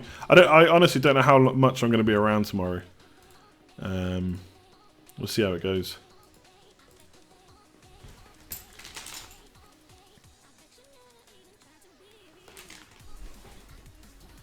$440 likes. Very nice. I don't like this song. I'm going to skip the song.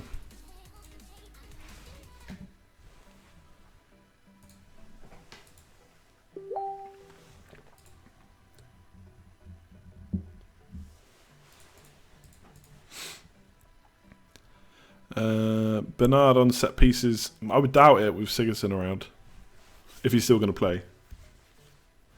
Do I use any lineup predictions that aren't Fantasy Football Scout? I mean, I find it hard to answer this question without being accused of bias, but no, I don't, to be honest. I mean, for any tools and stuff like that, I either use Twitter or Scout. Don't tend to use too much else.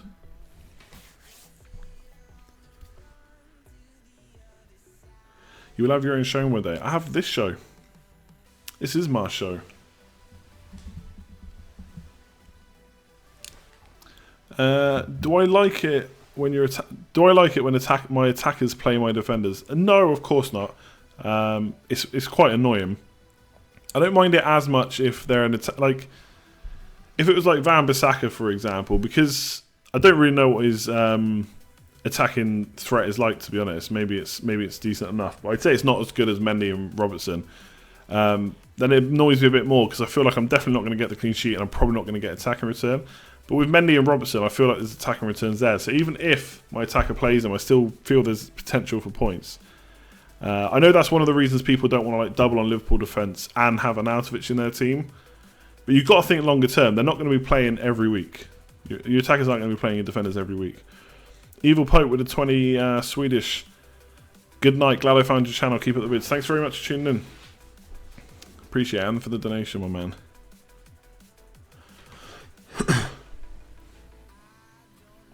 Don't fancy going Tompkins over PVA to save the cash.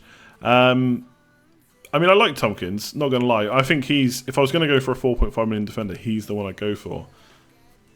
I mean, I just asked myself, where do I spend that million? Now, could do Jota to Bernardo Silva, maybe. Maybe I could do that.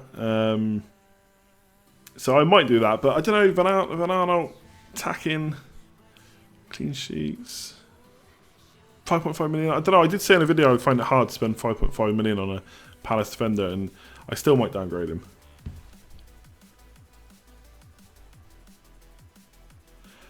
Robertson and PVA to Trent Alexander-Arnold and Tompkins to save 2 million. That, of course, that is an option. Yeah. I mean, where do I spend 2 million? Upgrade the goalkeeper. Upgrade Jota, maybe. But I feel like with Robertson, I've had him in my team almost since the start.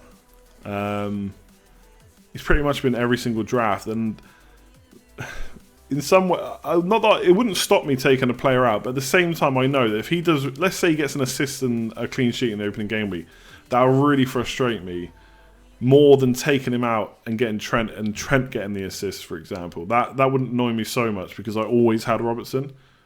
And I know that's not the best way to play FPL. Obviously, you should just make the decision you think is best. But for me, I think Robertson's a great pick, and I've had him a long time, so I don't want to frustrate myself by taking him out, basically. Would you be tempted to go 4.5 million keepers set forget? Yes, but I just don't know. I just don't know if there's one that I really want to do that on right now. I know some people go in Brighton, for example, 8.5 million. Could be decent enough. I think if you're fairly certain you're going to wildcard early, you could try something like that. Do another draft now on stream. I tried that before. It doesn't really work because I've got the team I like, and I'll just end up building the same team. Pickford to De Gea, you know you want to, and the Van Arnold don't agree. Yeah, I mean, yeah, that's a good point. I could do De Gea and Tompkins in. It's all stuff I'll look at for sure, but right now I'm happy with this.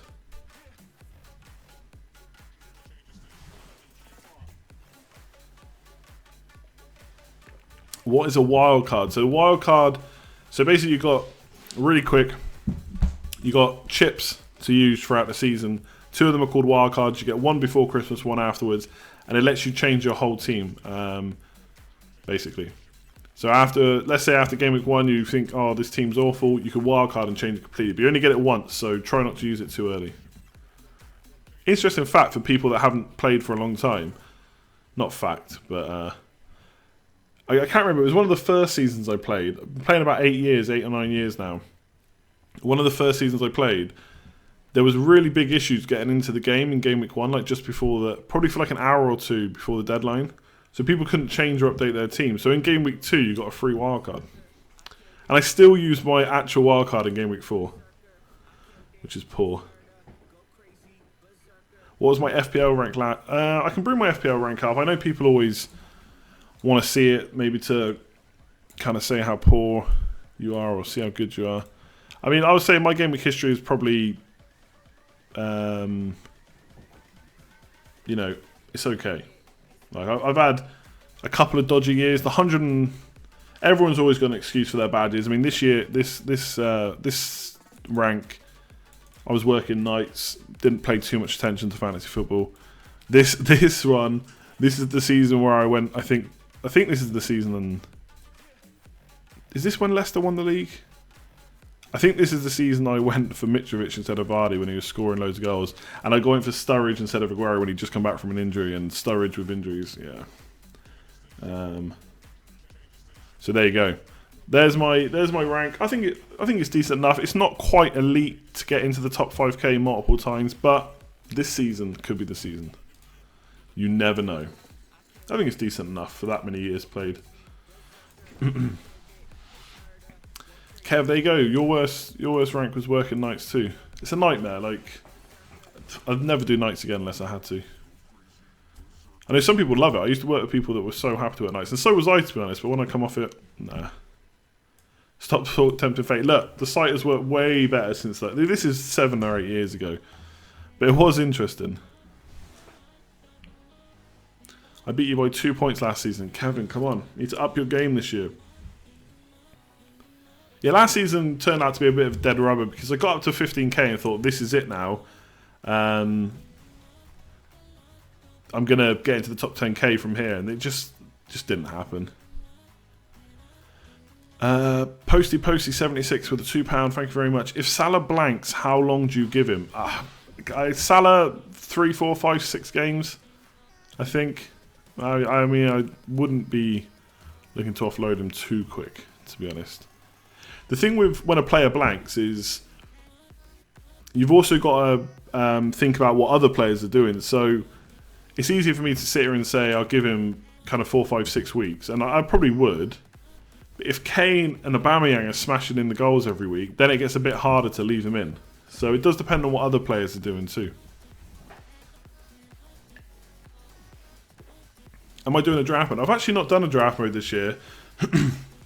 I was going to join one at work, but they already had 10 people playing, and they did say you could play, but 11 people draft is just too much. So yeah, I'm not playing a draft unfortunately this year. It's a shame because I would like to, because I think if you've got players that are, especially if there's like a bit of money online, if you've got players that are active and playing, it's actually really fun, especially when the season goes on and you start to get those differentials and stuff, and you pick them up before anyone else. Alexi to KDB in Game Week 3. The one player I'm really interested in actually at that price point is not De Bruyne, and again that's probably a bit silly because I'll probably ignore De Bruyne again, but it's Hazard. I mean, let's see how Chelsea do in the opening couple of fixtures. Let's see how well Sarri ball goes. Let's see how well their team adapt to it, their new systems, potentially not some new positions maybe, but new ways of playing for some of the team. And Hazard, could he be the one? Talk of that Christoph Terra on Twitter saying maybe Hazard captain this year. I don't know if the Chelsea captain's already been picked. Yeah, so Hazard, but we'll see. Yeah, Pogba 8 million. Downgrade Sanchez to Pogba. Give me 2.5 million to spend elsewhere. That's Firmino instead of Zaha. Firmino or Mane or why? Well, we did a comparison in the fantasyfootballscout.co.uk members area just a minute ago. Mane came out on top. If you want to check it out, click the link in the description below. You can check it out yourself. But I prefer Mane, I think. If it's a straight question between the two, I think I prefer Mane just about. But you do have to consider who else you would get for the other spot. Is it worth spending an extra million from Pickford to Fair? I mean, that all depends where you get that 1 million from. Like, people are pointing out, for me, I could do Van Aanholt to Tompkins. Tompkins has got a bit of goal threat too, so maybe that is a good option. How many players can you change each game week? You can change one for free, and then every additional transfer after that costs 4 points off your score. You can save transfers as well. So after game week 1, if I don't make a transfer going into game week 2, which would be the plan, then in game week 3 I can make 2 free transfers. And again, everyone after that costs 4 points. But you can only save a maximum of 2. So if I don't make a transfer in game week 2 or game week 3, I'll still only have 2 transfers in game week 4. I hope that makes sense. No Aubameyang, no Gun Aguero. You're starting with Pickford and keeping 1 million in the bank for De Gea. I don't get that logic. Would you not just go for De Gea straight away? Check all new player prices. Well, Mina's 5.5. Kovacic is 6. Who else? Bernard is 6 as well.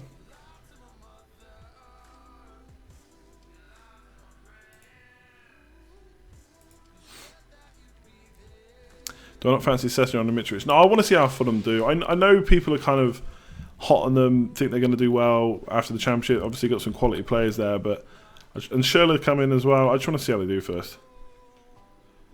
How's it going, Apadu? Stuart, you said question for you, and then you didn't type anything. It's going to get lost in the chat. If I catch it, I'll let you know. Brian from Bristol City is good. Fozzie. You're like Bristol City, like I am the Man United. You're too biased, man. I don't know if I can trust you. Sanchez for definite. Don't like to commit. But yes.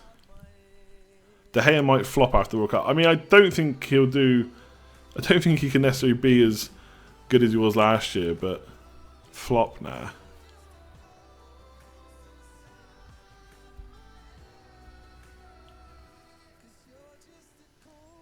Is Charlie Austin? I would probably... Personally, I'm going to ignore Southampton attackers. I would love for Charlie Austin to be an option. A few people have asked me about him tonight. It's a bit like when people were talking about Ings. There's just too many strikers at Southampton now, not knowing who's going to play week in, week out. I remember when you were just about hitting 100 likes by the end of the video. I know. I mean, obviously the stream will not be this busy again for the rest of the season. It's just the way it is. But do appreciate everyone tuning in tonight. Like I say, if you haven't already, hit subscribe. Be much appreciated. We're over 16,600 now. And hit like on the stream if you haven't already. Again, much appreciated. Thanks for everyone that's tuning in tonight. Thoughts on Moira as a punt? Yeah, already kind of mentioned him. I think he's a decent enough punt for 7 million. Wait, double game weeks? What are we talking about double game weeks for?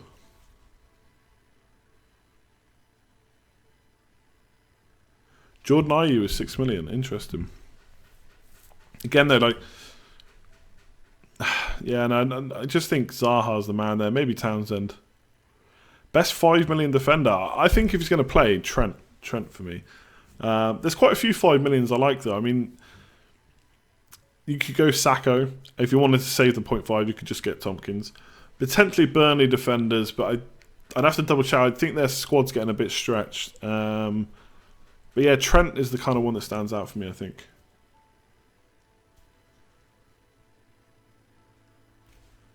Shaw is Bertrand at 5 million. 5 million on a Southampton defender kind of worries me a bit, to be honest.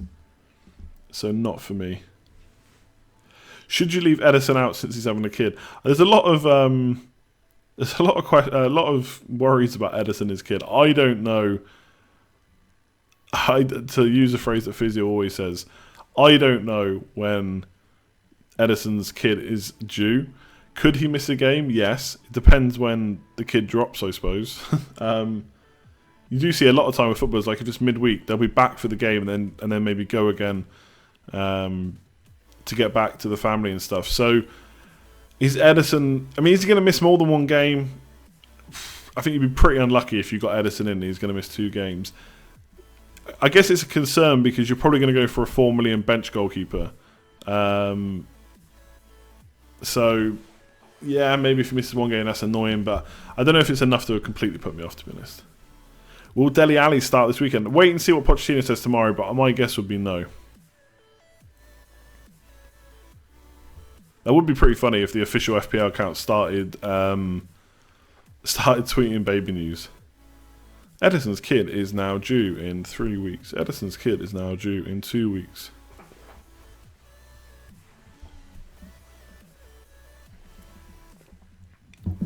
Talking of babies dropping, I became an uncle this week.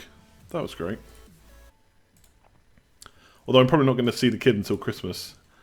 As is living in a different country to the family, but soon. Why do your midfield mid-prices as options better than premium defenders? Got to do the dishwasher. How long are you planning on staying on? I'm not sure yet. Probably at least 2 hours, so another 25 minutes. We'll see after that.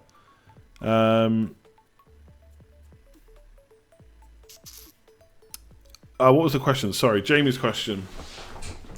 Why do I view midfield mid-prices as better options than premium defenders? I don't necessarily. So I get the value option, the value pick that high-priced defenders have value over the course of the season. But as with everything, when you pick a player, you've got to think of the other player you pick as well. So if I've got my team's probably not set up the best for this, but for examples, but I've got Jota for 6.5 million. I've got Van Bissaka for 4 million. So is there a 6.5 million defender like Alonso, like Azpilicueta? Will they outscore Jota by the end of the season? Probably, right? If Chelsea can keep up the clean sheets, then yes, they'll probably outscore Jota overall for the whole season. But there's a few things to consider. One, I don't need to keep Jota for the whole season. Obviously, the aim is with FPL is to get the players in when they're about to score points and then take them out before they stop. It's not always easy as that, of course. Otherwise, we'd all be winning it every year or hitting the top 5k or whatever. But that is the hope straight away. So you don't necessarily need to keep a player each year, for the whole year. And then also, if I switch that around, if I get in Alonso or I get in Azpilicueta, then I've got to spend 4 million on a midfielder, which there isn't one. Now I could readjust my squad, of course. Let's say it's a 4.5, but the 4.5 million midfielder is going to be much worse than Tompkins, for example, at 4.5 million in the Palace defence. So it's not just premium defender versus value midfielder. It's also the other player you pick and how long they're going to be in your team for. So, and I've got two premium price defenders, Robertson and Mendy. So it's not like I'm against them. I just don't know if I'd want 4 or 5 at the back. Why not for me now? Don't have the cash. Don't want to downgrade. Think he's a good option. Prefer Mane myself. But yeah, Firmino's going to score points. It's what Liverpool attackers do. Pochettino had a presser, was very vague and savvy about World Cup players, kept cards close to his chest, said some will start, some will bench, some won't make the squad. Okay, so we no info at all, really. Yeah, I mean, I don't think many players that played in the semi-finals will play. I think that's the kind of general feeling. I think a lot of people think that. I definitely do.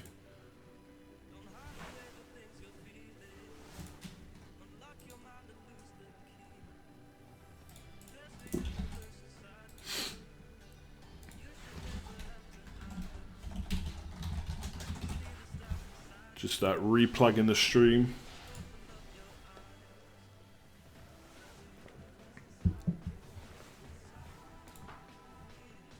Did that go right? Yeah. Thoughts on Mina? Getting a lot of questions about Mina. I've spoken about him a few times. 5.5 minutes, just a little bit more than I'd want to spend on a Everton defender, I think, is my kind of brief answer on that. But I do think, I do think looking at his previous kind of goal scoring record, like at club level, so not just going on the World Cup, I think it looks good, to be honest. And if he can shore up that defence, and help the defence keep some clean sheets as well, because Marco Silva, when you hear people talk about him, you hear attacking manager, not necessarily as focused on defence. Obviously, they were really poor in defence at the end of last season, even under Allardyce, who was a defensive manager. But then at the same time, when you play that defensively, maybe you bring that pressure onto yourself. So, if you go out on the attack, you kind of cause the opposition a few more problems, and maybe don't give them as many chances to attack. So, we'll see. But for me, Mina at 5.5 is just a little bit too much. Glad to see the... Cheers, Bob. Glad to see the channel growing. Do you think Sanchez is a better option than Mane? So, I've given the same answer probably a few times now. I think they're pretty close. I think arguably, yes, Mane plus 1 million is probably better if you can spend that 1 million well. But for me, Sanchez getting a Man United... Obviously, I'm a bit biased. Getting a Man United player, but also getting a player that's going to play on Friday. A player that's going to be the focal point of the attack. He's going to have to be.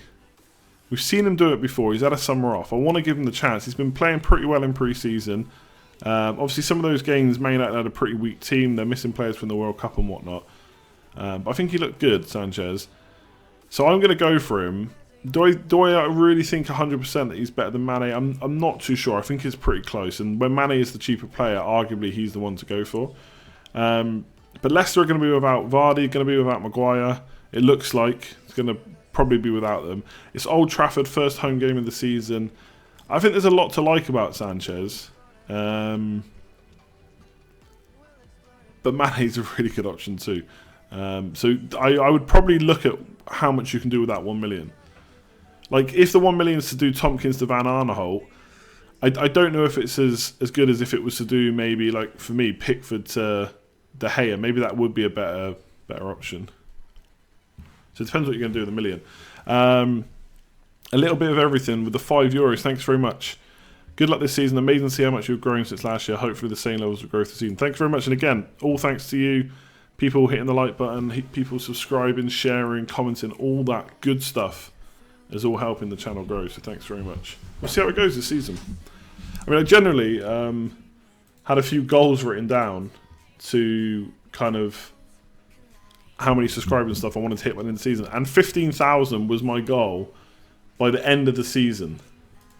And now we're like 1,600 past that, and it's not even Game Week 1 yet. We're probably gonna be 2,000, probably be on 17,000 by Game Week 1 deadline, which is crazy.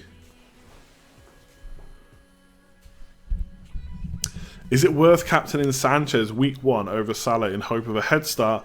Can't see a lot of making up to do if it went wrong. So it's an interesting question. I think sometimes with captaincy we do. I don't know. Obviously, captaincy is big, right? It can. I've said it before. It can turn a good week into a great week, a bad week into an okay week. But you're right about how much making up of points there would be really to do. Let's say Salah gets a hat trick, and Sanchez maybe gets a goal. Sanchez is going to finish on 7 points. Salah's on 17. If you've got them both. Oh god, I'm going to have to do maths now. 34, 7, 41, 14, 17. I don't know. There's probably about 8 or 9 points difference if you've got both. So you're right, it's not a huge amount. And if Sanchez does really well and Salah happens to blank, which seems unlikely, then yeah, you're straight away got a head start. But obviously a lot of people are going to captain Salah, so you've got to think about that as well. James Mahoney. Sorry, if I butchered that, I apologise. James I think I got it right the first time. 549, thanks very much. Should I sell Salah and get Sanchez, Eriksen, a premium defender? Also, I just subbed as well. Thanks very much for subscribing, much appreciated. Should you sell Salah and get I mean, Salah's the big dog, right? It depends how much of a risk you want to take. For me, it's a risk not to have Salah. I think he's that good. It's hard to say because obviously I don't know who else you'd be taking out. But Sanchez, Eriksen, a premium defender. You've probably got Salah, a cheaper midfielder right now. And and a cheaper defender or whatever. So you'd have money to turn around. So your overall squad would be much better balanced. But Salah's such a good captain option. He's so well owned. He scored so many points last year. I think it's very hard to go without him. Obviously, it's your own team. If you think that's the way to go, then do it. If it gives you a better overall squad and you're happy, and you've got other players that you're happy to captain, then you could think about it for sure. Would I do that? Probably not. In fact, it's not probably not. I won't. I'm going to have Salah. You can tell that by my team. Oh, I need some H2O. Are you nuts to solely rely on Ryan and Button combo? I don't think it's nuts, to be honest. You'll have a lot of money to spend elsewhere, at least. Is this your last draft? Yeah, I think so, pretty much. What am I saying about Sané? Is he going to start? I think he'll probably start, yeah.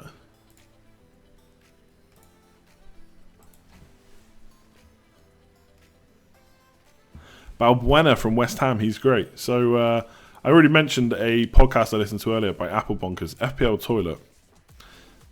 He also thinks Balbuena is going to be great. I got to be honest, don't really know a lot about him. We'll see though. 4.5 million. He thinks he should be priced at 5.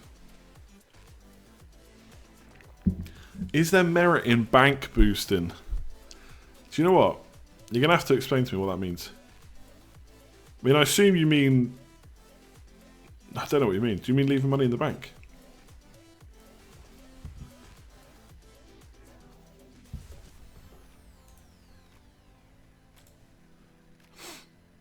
Is Willian worth a shout? I don't know. You don't know if it's going to start. I mean, longer term, I would assume he's probably going to be in the side, but he played in that second string Chelsea side. So I think it's probably going to be Hazard and Pedro or Hazard and Hudson-Odoi. Don't think Willian's going to start, so for me, he's not an option right now. If Salah was 14 million, would I still have him? Oof, that's a tough question. I mean, do you know what? When I look at my team right now... okay, hang on. Yeah, if I was... Let's say he's 14 million right now, then how do I get that extra million? I do Van Arnold to Tompkins, I do Sanchez to Mane. I probably would still have him. But it's a lot of money. I think it would be easier to get rid of him if he was 14 million than it is at 13. Yeah, okay, so yeah, bank boosting means jumping on players to catch price rises. So I haven't done that the last 2 seasons, and I've finished 5k and 21k. You know, read into that whatever you will.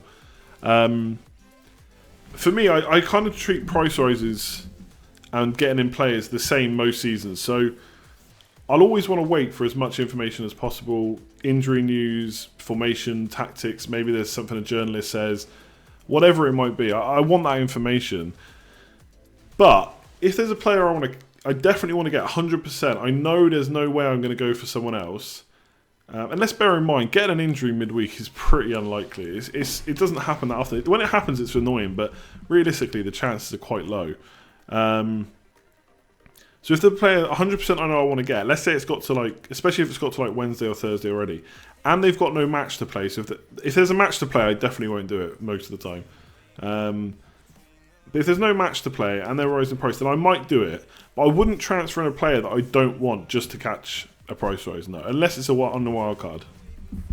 Definitely not. That just seems crazy to me. I suppose if you were really torn between 2 players, you absolutely couldn't decide between them, and one was rising and one wasn't. Maybe then, but I can't imagine that happens too much. Same argument for price drops. Yeah, I again, if I'm gonna get rid of the player anyway, or probably gonna get rid of the player, then sure, maybe I would transfer them out before they fall in price. But if I want to keep that player and they're falling in price, I'll just keep them. Price rises always feel worse at the start of the season because there's loads more people playing. There's the most active amount of managers you're ever going to have throughout any of the rest of the season, and because of that, they tend to be quite volatile, and people swap in and out of players pretty quick because after one game week they assume that's it for them. So you do drop in price, but for me, sometimes it's psychological that if you wait for the price drop, suddenly it doesn't feel so bad afterwards. You've lost 0.1 million, but the worry's finished. You know you've got that player now. You know you're going to have to find... Because the other thing is, obviously, once you drop 0.1 million, it's almost like dropping 0.5 because you've got to find 0.5 to transfer that player in or out or whatever. But obviously, as the season goes on with other price rises and price falls, it kind of starts to even out. So the short answer is no, I wouldn't transfer in or out players on purpose just to catch price rises most of the time.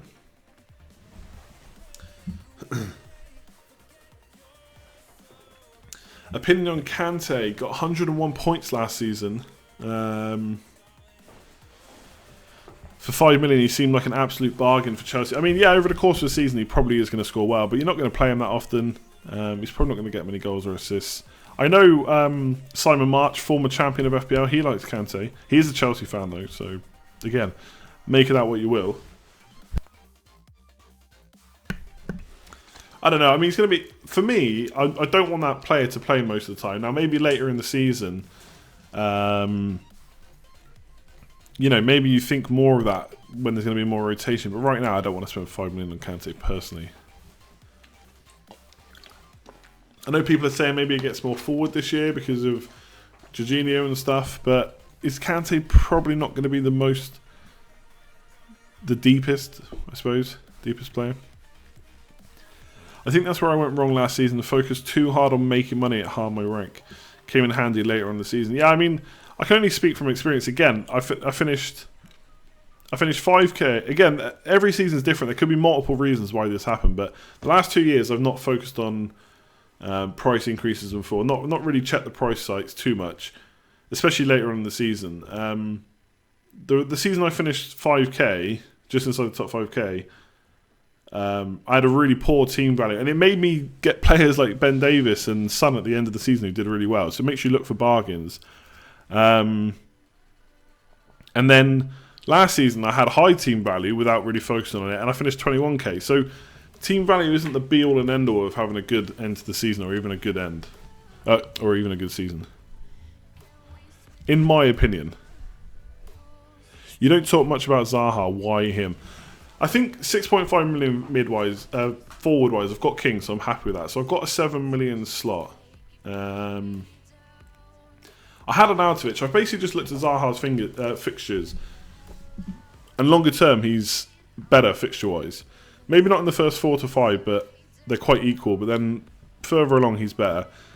I also think Crystal Palace not made too many signings, so we kind of know what their side is going to be like. Whereas West Ham have made quite a few. New manager... I don't necessarily think that's a problem. I think they've strengthened, if anything.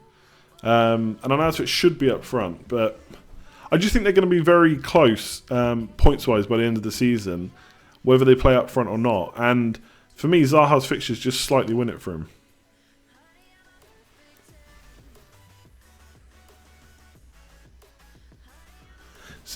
Think I'll sacrifice value for information this year. Seems like prices grow organically anyway. Yeah, of course they do. Like, if you've got the right players, they're going to rise in price anyway. And obviously having the right players is always the aim. But, I mean, I don't know if Mark's still around, but, you know, if you've watched the Scoutcast, you know he's different. He wants those price rises, and he finished better than me last year. So, was it because he had better team value by the end of the season? Was it that he just made better decisions over the course of the season? For me, it's probably the latter. It is nice. I know why people chase value, because I actually wrote about this in... I wrote a little bit about this for the Wasting Your Wildcard book that David Wardale wrote. And that I just prefer the information most of the time. But I can see why people go for the prices. But at the end of the season, it's not as big a deal as you think it is. Even if you've got 2 million less than someone else... That's Alonso or Tompkins, like right now. Obviously, by the end of the season, we don't know who we'll be going for. You know, when you get to midfielders and attackers, maybe it hurts a bit more. But like, it's Pogba instead of Sanchez. It's Mane instead of Salah. I mean, maybe that one would hurt, but hopefully you kind of... It's just one position like that. Obviously, everyone else, you've got similar team value. Anyway, I think that's enough on price raises. Hopefully that helps.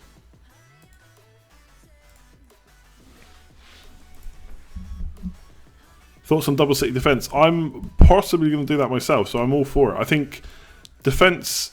Okay, the defence is probably going to rotate quite a bit, and Walker's 0.5 million, so the centre-backs are probably difficult to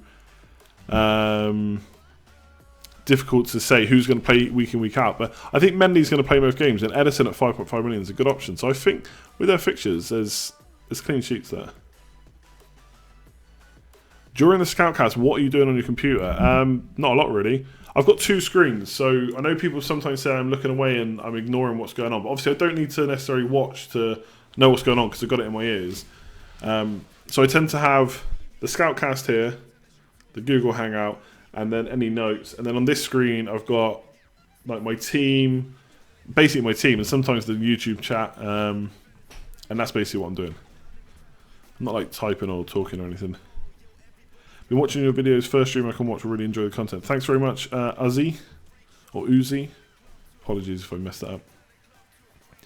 What do we do when Sterling comes back and picks up where he left off? Yeah. Yeah, not sure. I think 11 million, I think he would have to do very, very well. Even if he was playing like last season, I don't know if I'd want to spend 11. Not with the other options available. And yes, you're right. Robert, thanks very much again for the last donation. Shout out to Robert's mum. Hopefully she's watching. And if she is watching, hopefully she's liked the video and subscribed.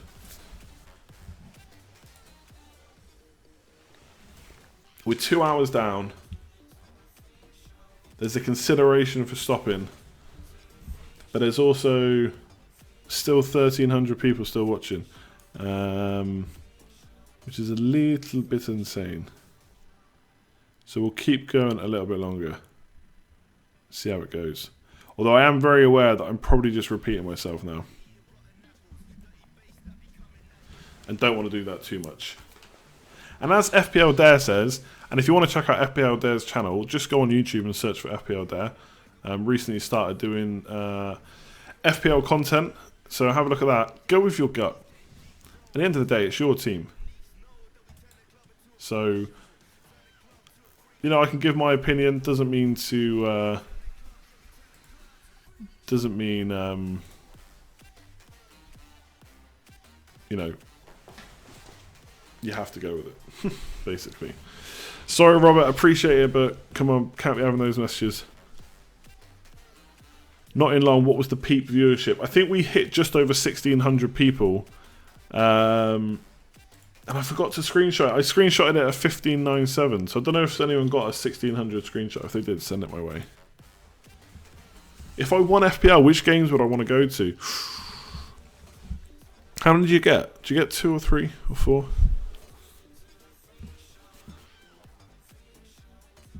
I can't remember what the prize winnings are. Man United versus Man City, probably. Man City versus Liverpool, something like that.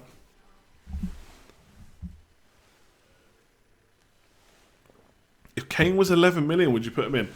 He'd definitely be more of a consideration then, but I don't know if I'd have him for game week 1. It would make it much harder though, I've got to be honest.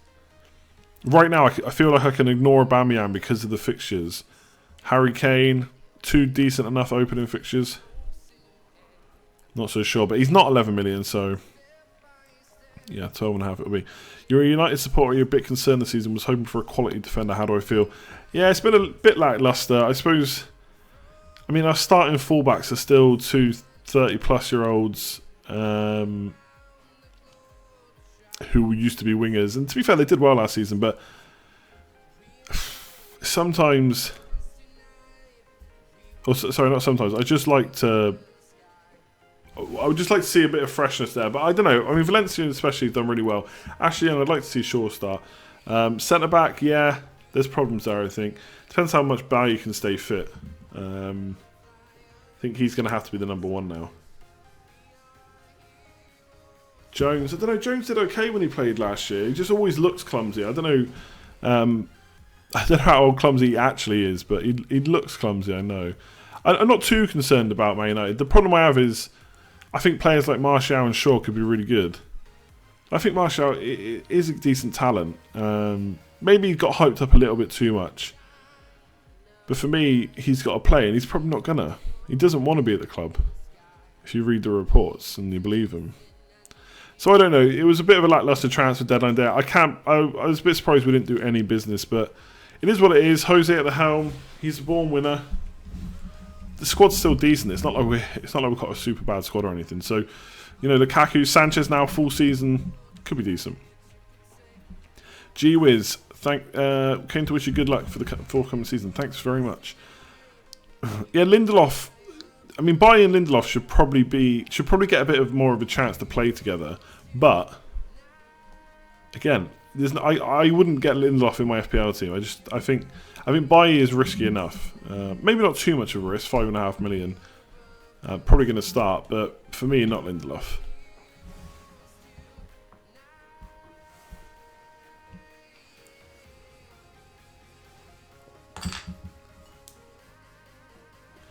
Aguero, Firmino, and any 5 million midfielder, or King, Firmino, and Eriksen. Oof. Wait, so that's King and King and Eriksen versus Aguero and 5 million midfield. I mean, King and Eriksen win out there for me, I think. Especially if you have to play that 5 million midfielder.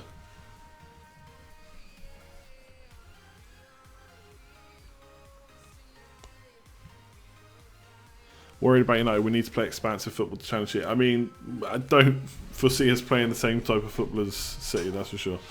Polls, you want to do the polls again? Let me see how many...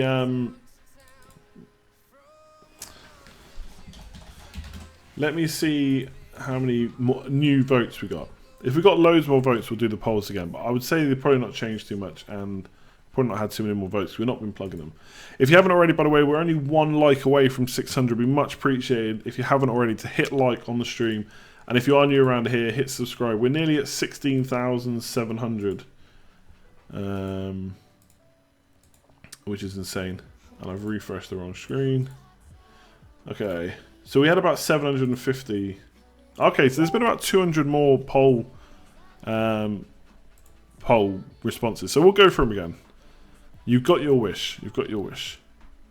Yeah, I think quickfire can probably be saved for when the stream is a bit slower, because I already cannot keep up with anywhere near the amount of questions, so I don't think we need a quickfire, personally. But because it's so good, I'll show you the screen. Look at that. So good. Why the suit? Exactly. First game of the season tomorrow. Suit is on. See you later, FPL Center. Again, FPL Center, another YouTube content creator. Check him out. Can hit him up on YouTube. Do you use Twitch? You can stream while you draft. I do. I have used Twitch, but not for FPL stuff. Exactly. It wouldn't just be quickfire. It'd be super quickfire. Any transfers you're going to sleep on? So we'll do the polls in just a sec. Don't worry. Basically, I think I'm going to keep Sanchez. I really do. I don't think there's too much chance of that changing. The 3 players that could probably change: Jota. I'm still tempted by Pedro. I'm just not sure whether he's definitely going to start, but Pedro's an option. And then Van Aanholt and Pickford. Could that be Tompkins and De Gea? Could that be Trent Alexander-Arnold and Ederson? Could it be Ederson and Shaw?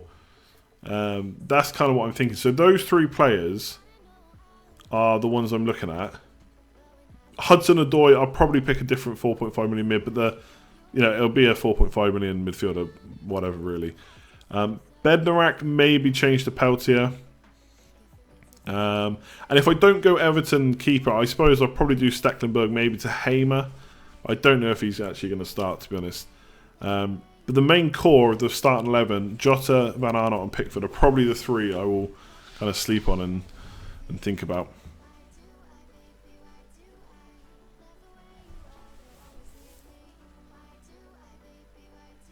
Didn't learn last season regarding Sanchez. I'll never learn.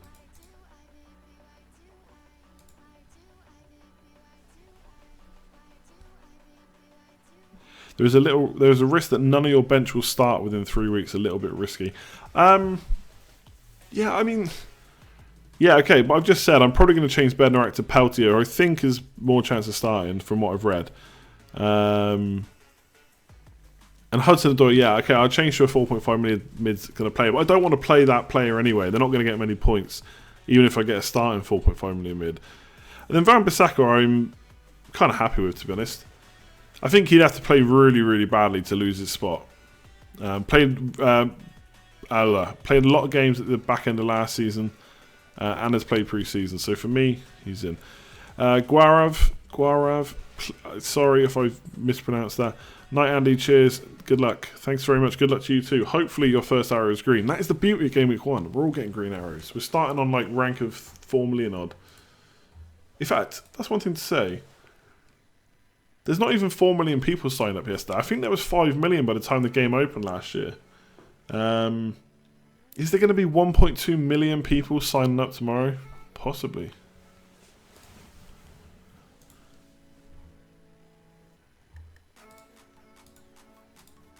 Yeah, polls. Let's do them for real. Otherwise Daniel will go nuts.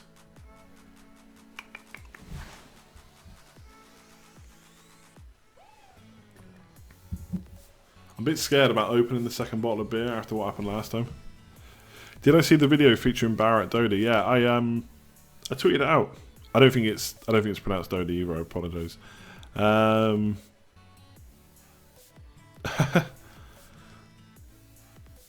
To be a pessimist, we start in joint first. It's all downhill. Oh, I don't see that.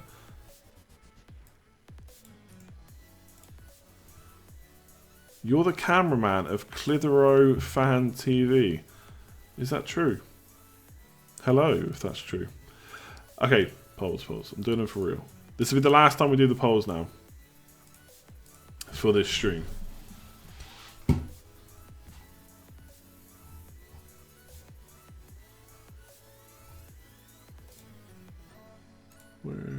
Okay.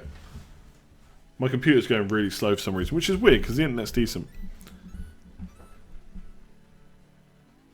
My publicly code, the link is in the description below. While you're there, you can check out the Patreon page if you want to see what's on offer. Like I said, no content is hidden behind Patreon.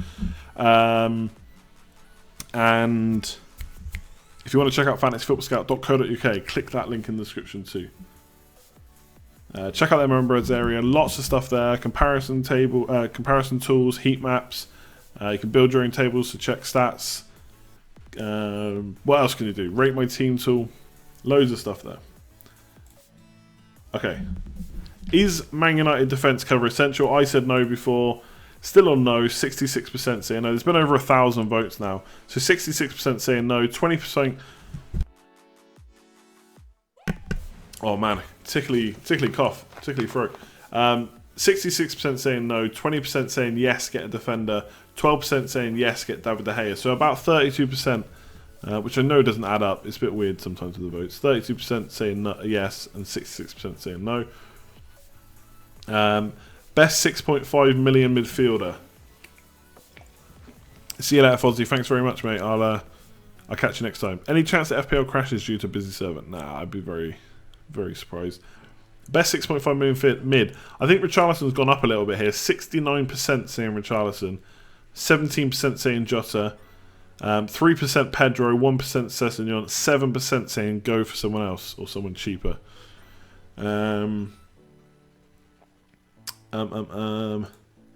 What is your final goalkeeper tactic? So 37%, sorry, going for 9 million rotation, 20% going for 9.5 million set and forget. So again, likes of Alisson, Kepa. Is it Kepa or Keeper? Kepa, we'll go with Kepa. And Edison, 9 million set and forget is 15%.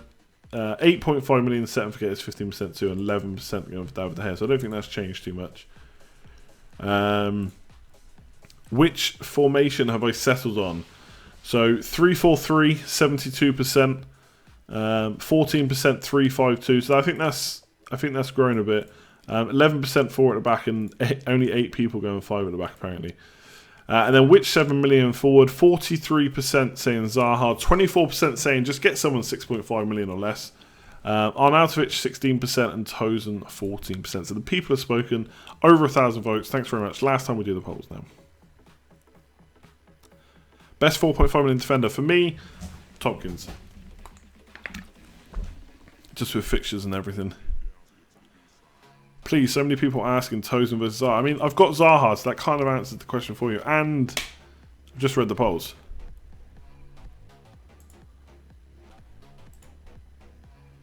Four at the back is much better value.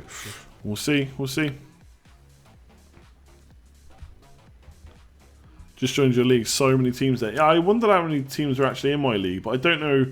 I know people always say I've got X amount of people in the league, but I don't know how they check without counting the number of pages.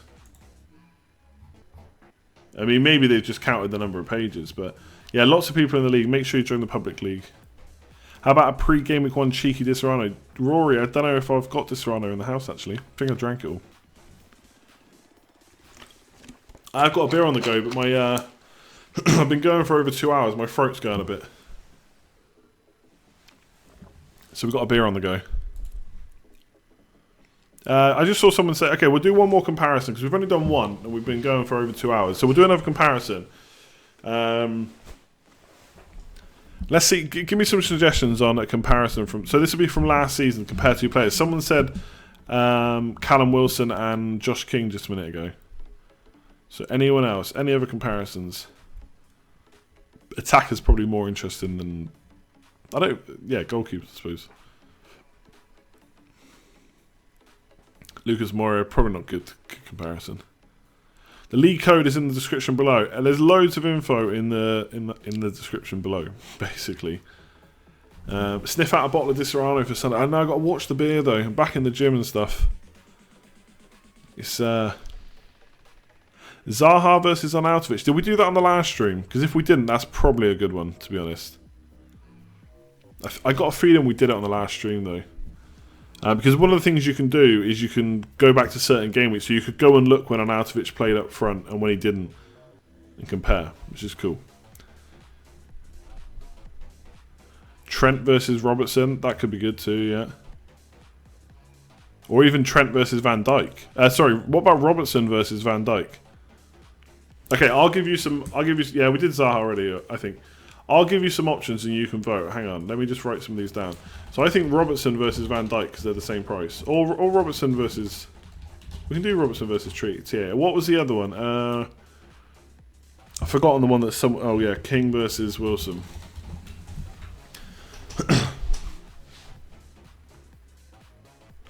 Okay. LFC or L4C... LFC for life, do a poll. I mean, yeah, let's just do a poll. I'll get rid of one of the polls. Hang on. And then you can vote. I'll give you like a few minutes to vote. Yeah, the only thing is you'll have to refresh the stream to vote. It's the only annoying thing.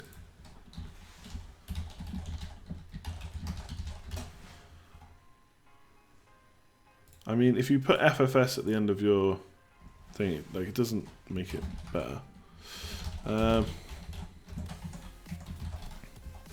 Robertson's going on twice. Sorry. King versus Wilson. I'm not going to put on ones that we did last year though. I'm impressed by your bladder. Do you know what, Robert? That is one of the reasons I've not drank too much beer, because I did a 4-hour stream once drinking beer, and for the first 2 hours it was fine, but after that, the amount of times I put up the break sign gets to be a bit of a nightmare, to be honest. Salah versus Manan. I mean, Manan wins every time there. Come on. I think we did Aguero versus Aubameyang already. Do you know what? I'm just going to leave it for these three, because obviously there's going to be... I mean, Mendy versus Robertson is not going to be a very good one because Mendy hardly played. Yes, you can narrow it down to appearances, but it's not a very big sample size, to be honest. Okay, I'm just going to leave it at these, because otherwise we'll be here all night. Right, so there's going to be 3 to choose from. So that poll is up. It's called comparison question mark. It's actually the last poll, so you'll have to scroll down a bit. So we'll go for a few minutes. You can have a look through... refresh the stream, vote on the poll, and then in a few minutes I'll see who was highest, and that's the comparison we'll do. I think that's fair. Thanks to LFC for life for coming up with that ingenious idea.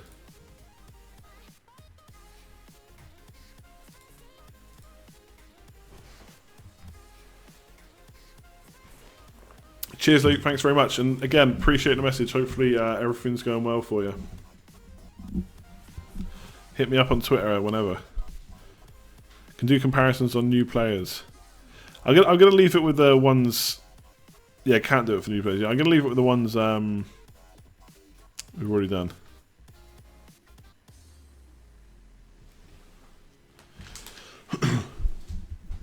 How many hits this season? Any minus 12s? I mean, I've not talked about hits, but as most people know who've watched the streams in the past, like, I don't mind taking hits, but they've got to be worth it and they've got to be long term. And minus 12, I'm not too sure about, to be honest.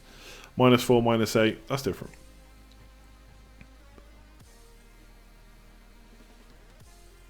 Yeah, to be honest, I know there's people saying, why not do this comparison, why not do that comparison? The easy answer is I'm not going to sit here on the whole stream and go use the members area constantly to do loads and loads of comparisons. If there's other comparisons you want to do, hit the link in the description below and you can check out the members area yourself. If you think there's good value there, it's £12.50 before the before season starts, and that's for a whole year of use, basically.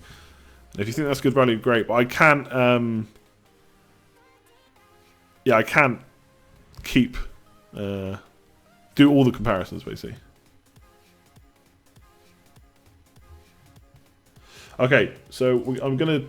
Sorry, let me put the mic in front of my mouth. Yeah, let's put Candyland on now because I don't know how much longer we'll be streaming for. Turn up a little. I'm just gonna refresh the thing now, so we'll see how many votes we had.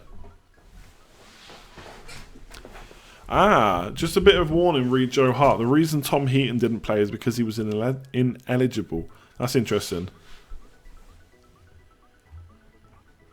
Okay, the winner is... Okay, so what was it? Trent versus Robertson, Robertson versus Van Dijk and King. I think it might be Robertson versus Trent. Oh, come on, right. It's a draw right now between Robertson and Van Dijk and Robertson and Trent. So, I give you... What's the time?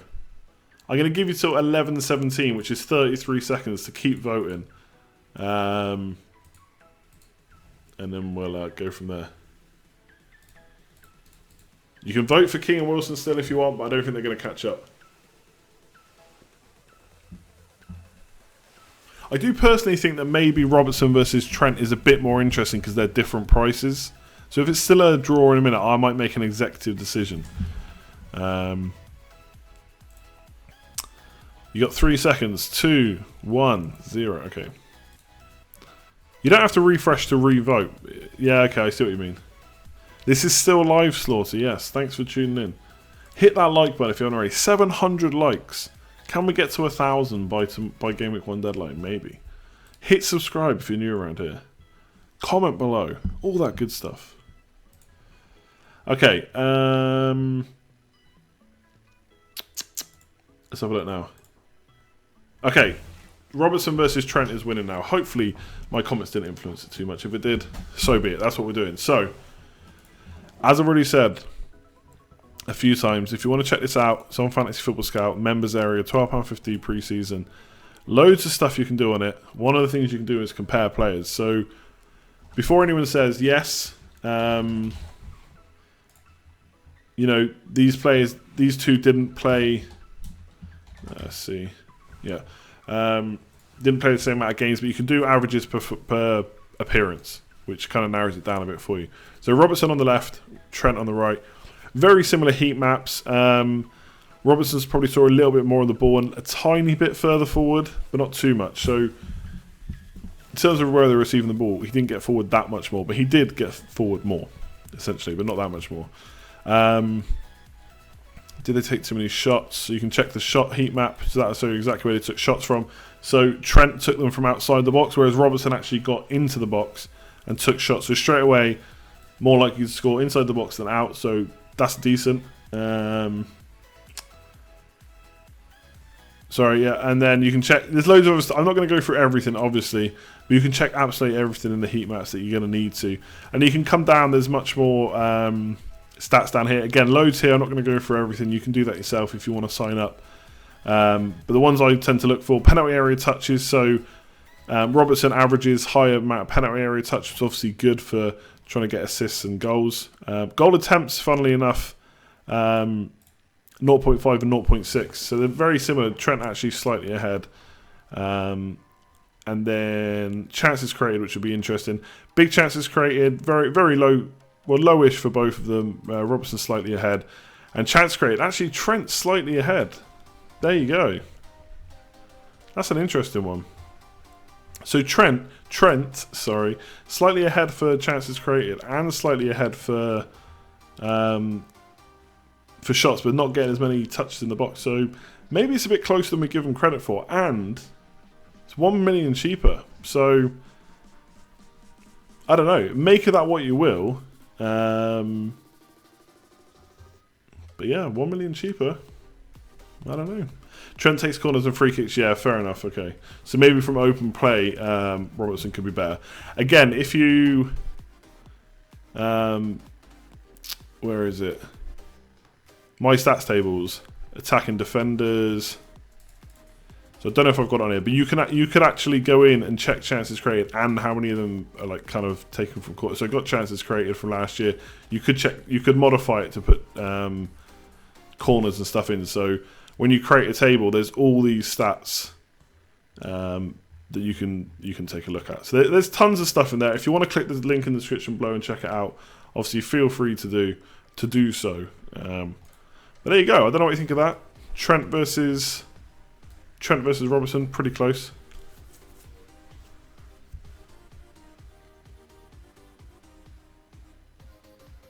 Do you know what, that's kind of put me off Robertson a little bit. But then when I look at the eye test though, I suppose, I don't know, it almost felt like most of the attacks were down the left. But that's got some of you thinking though, hasn't it?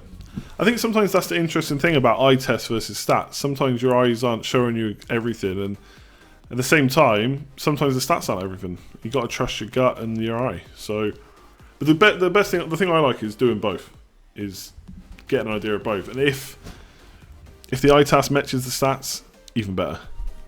When's the next stream? Oh, we're not even finished this stream. We're already on to the next one. The next one will be Sunday at 9:30 probably.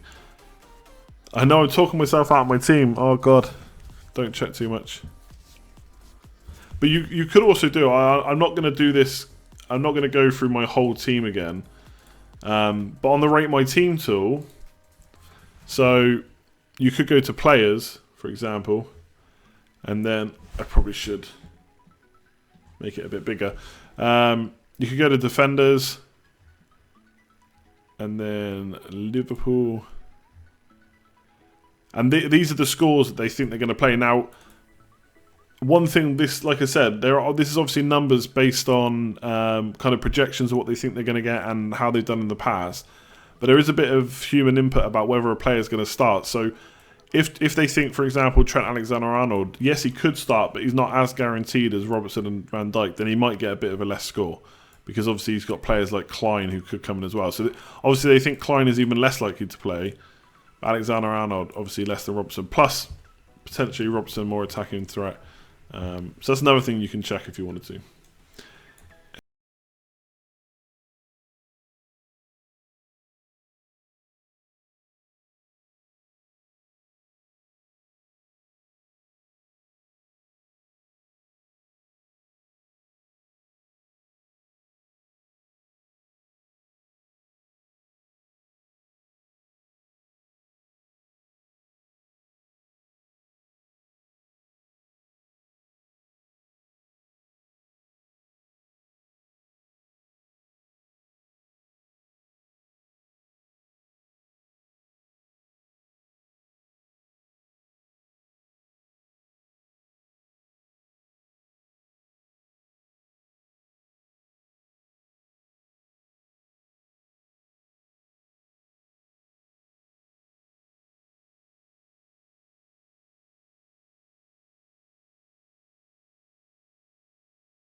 Yeah, Sterling feels overpriced, but I guess he's priced on what he did last year. But then when I look at De Bruyne for 10 million, then yeah, maybe Sterling overpriced potentially. But obviously, if he does what he did last season, if you get him in at the right time when he smashes it, it could be good. But I wouldn't say he's massively overpriced. So I'm not sure there is someone who's massively.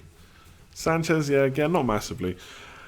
Byrie Beckford with the £2. Thank you very much. Sané, Ericsson, or Mane? I mean, straight away I'm siding with Ericsson or Mane. I think I prefer Mane for the opening four.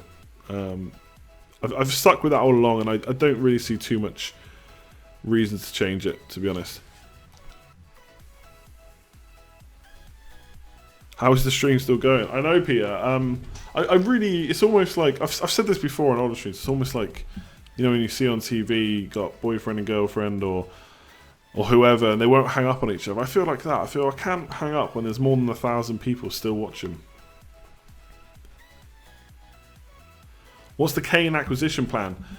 My plan for Kane to acquire him is to completely ignore him and put my hands over my eyes so I can't see the damage he's done. Yeah, I genuinely right now I'm just ignoring Kane, maybe to my detriment. I mean, I'm tempted to leave 0.5 in the bank, actually. Van Arnold down to Trent or maybe Shaw, or even Tompkins, and just leave some money in the bank. And then I can always downgrade Sanchez to kind of De Bruyne or Mane or Ericsson and do Aguero to Kane. But I'm probably just going to get Aubameyang instead.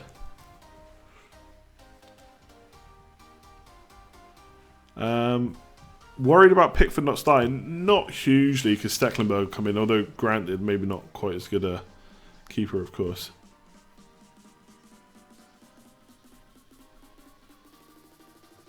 Yeah, cool, you've seen that.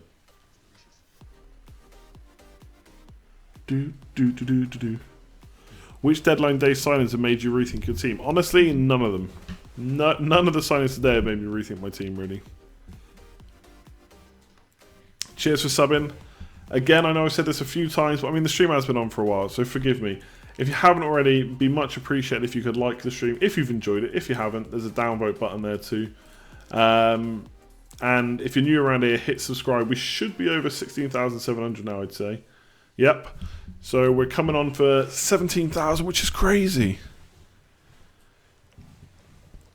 Hi Andy, great job with the content in the stream. Thanks very much Hamish K for the donation. Do you think there's good value in Watford players like Hughes and Gray? So Hughes would be the one that stands out. The thing with Gray is, and again I've spoken about pre-season quite a lot, and you shouldn't put too much into pre-season, but I think you should use it as a guide, kind of where players are playing, and our players that you know are good generally are on form. So when I see the likes of King scoring in pre-season, I kind of, yes, okay, it was probably against slightly easier opposition, although they did play Marseille in the last game. Then I think, okay, he's in good form. He's at least scoring. With Gray, though, we've not really seen him do it in the Premier League too much. He's not really got a good goal-scoring record there. Yes, he scored in pre-season, but I wouldn't back him even for 6 million. Hughes, I think, is an okay 5 million midfielder if he's going to play.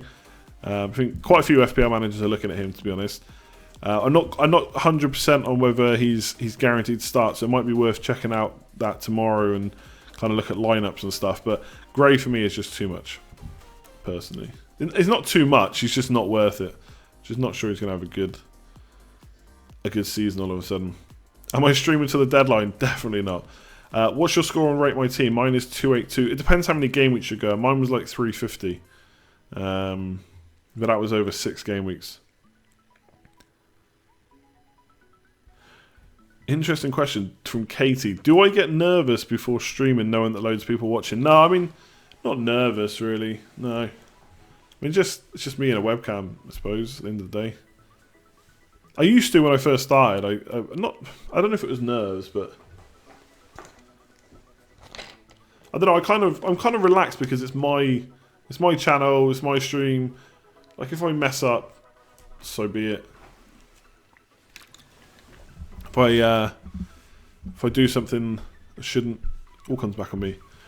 Richarlison, in-depth, long-term thoughts. Alexander Vojnovic, thank you for.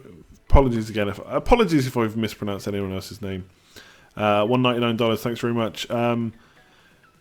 I mean, when you say long term, it depends what you mean. I mean, I don't tend to. I don't tend to think too long term in FPL because so much can change. So I'm looking at kind of the opening 4, 5, 6 game weeks, and I've probably got the same reason that you've already heard a lot from other people. Is he's under a manager that can we say excelled? He excelled for a short period of time under him.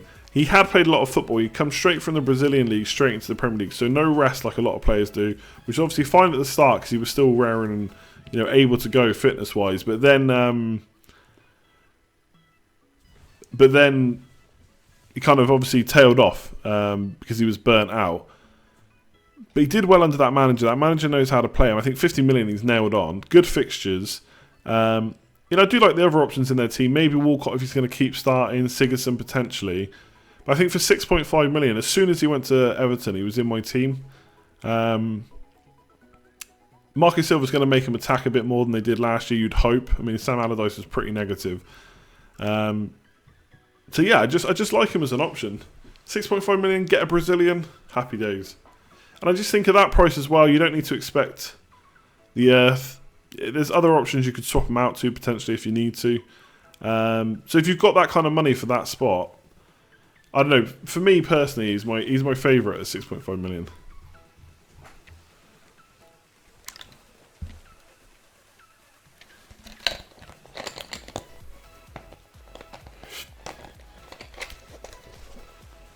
Always nice to have a Brazilian in your team.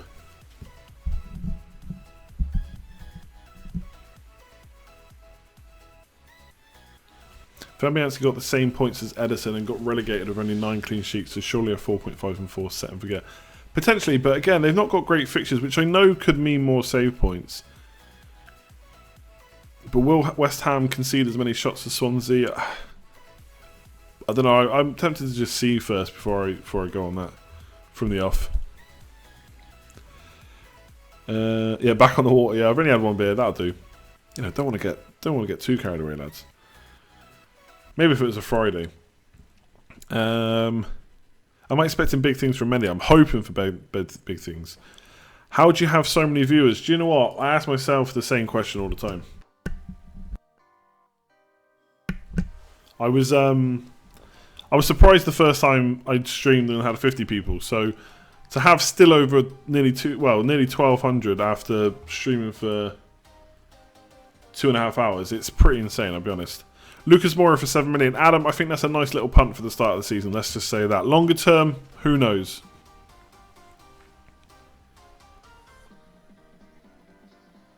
Oh, I see what you mean. A 4.5 set.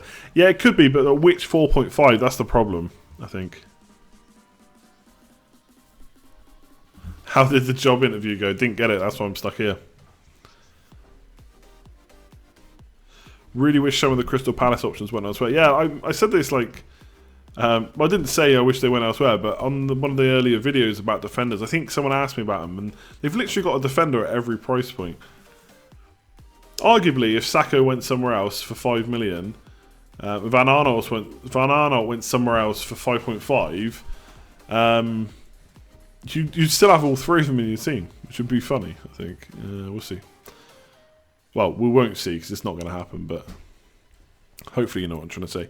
Is Austin a starter? Might upgrade to Tozen. I love Austin. I hope he's a starter, but we don't know for sure. They've got Austin, Gabbiadini, Long, and now Ings. There's too many strikers. It's going to be rotation, I imagine.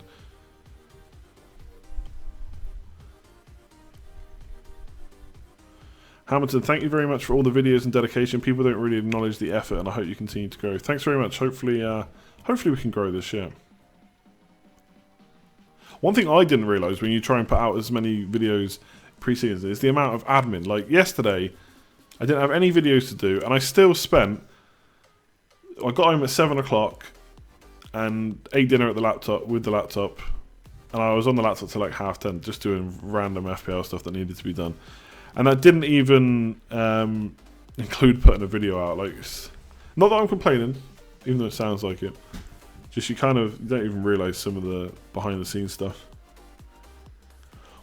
Massively enjoying the amount of left backs. Yeah, no, I thought that actually. Team full of left backs. It kind of, there's something about that makes me like it a bit more. But then again, I could still get that with Shaw. 2 hours passed since we started and only one spill. I mean, to be fair, I've only opened one beer though. What about Man United's new number 10? Hey, he's not even going to play game at one, is he? Lukaku? Nah, Lukaku's got to be like the worst premium forward option.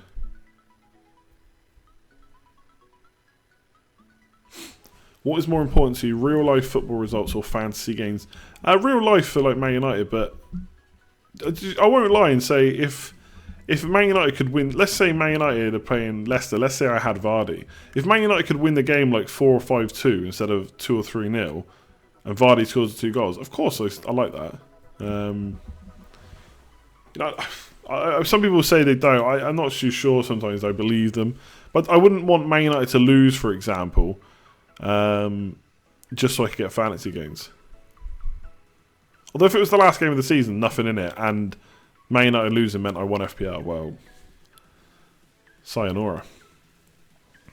Richarlison or Jota? Jota. Richarlison for me.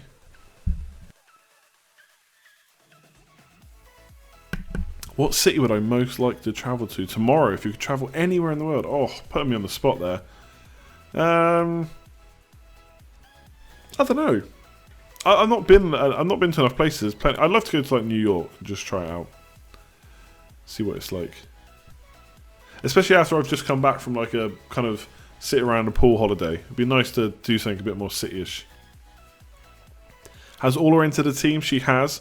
In fact, I don't know if she's still watching the stream, but she's probably asleep by now. She was watching it earlier. She's now considering a Man United player, Sanchez. I actually accidentally left my FPL account logged in on her work laptop last night, so that could have been bad this morning. Someone's just tweeted me saying his Trent Alexander-Arnold, his sky-high confidence evident on the first preseason start, an early cross almost provided a goal for Salah. Blah blah. Deserved applause on his substitution on the hour.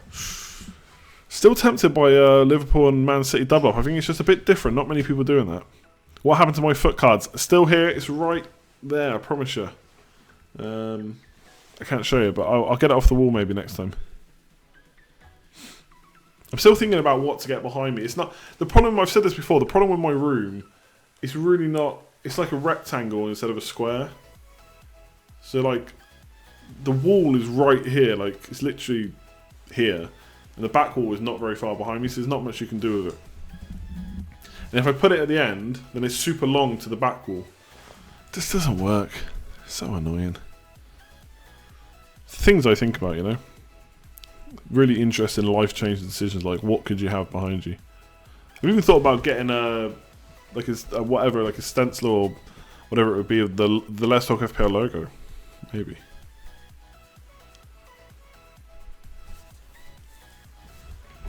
I'm not locked in. Obviously, I'm not locked in on Double City and Double Liverpool, but I just got this thing about Van Arnold now. I listened to too many podcasts that were promoting him. The IKEA furniture is working out. Wow, geez, you guys remember everything. Love that sofa, honestly. I tested out so many sofas and I kept coming back to the IKEA one. Almost 800 likes. Only need 21 more likes. If you haven't liked the stream and you are enjoying it, make sure to hit that like button. If you're not, there's a little dislike button right next to it. It'd be cool to get over 800 before we end. And if you're new around here, hit subscribe.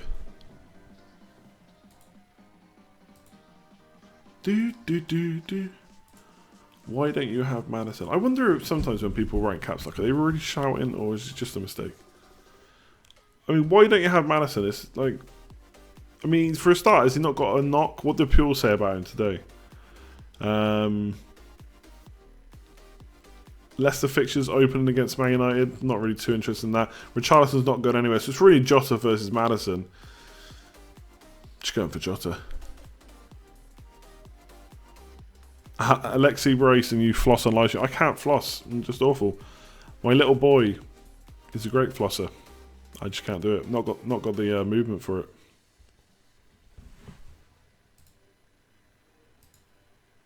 Right, people. I hate to say this.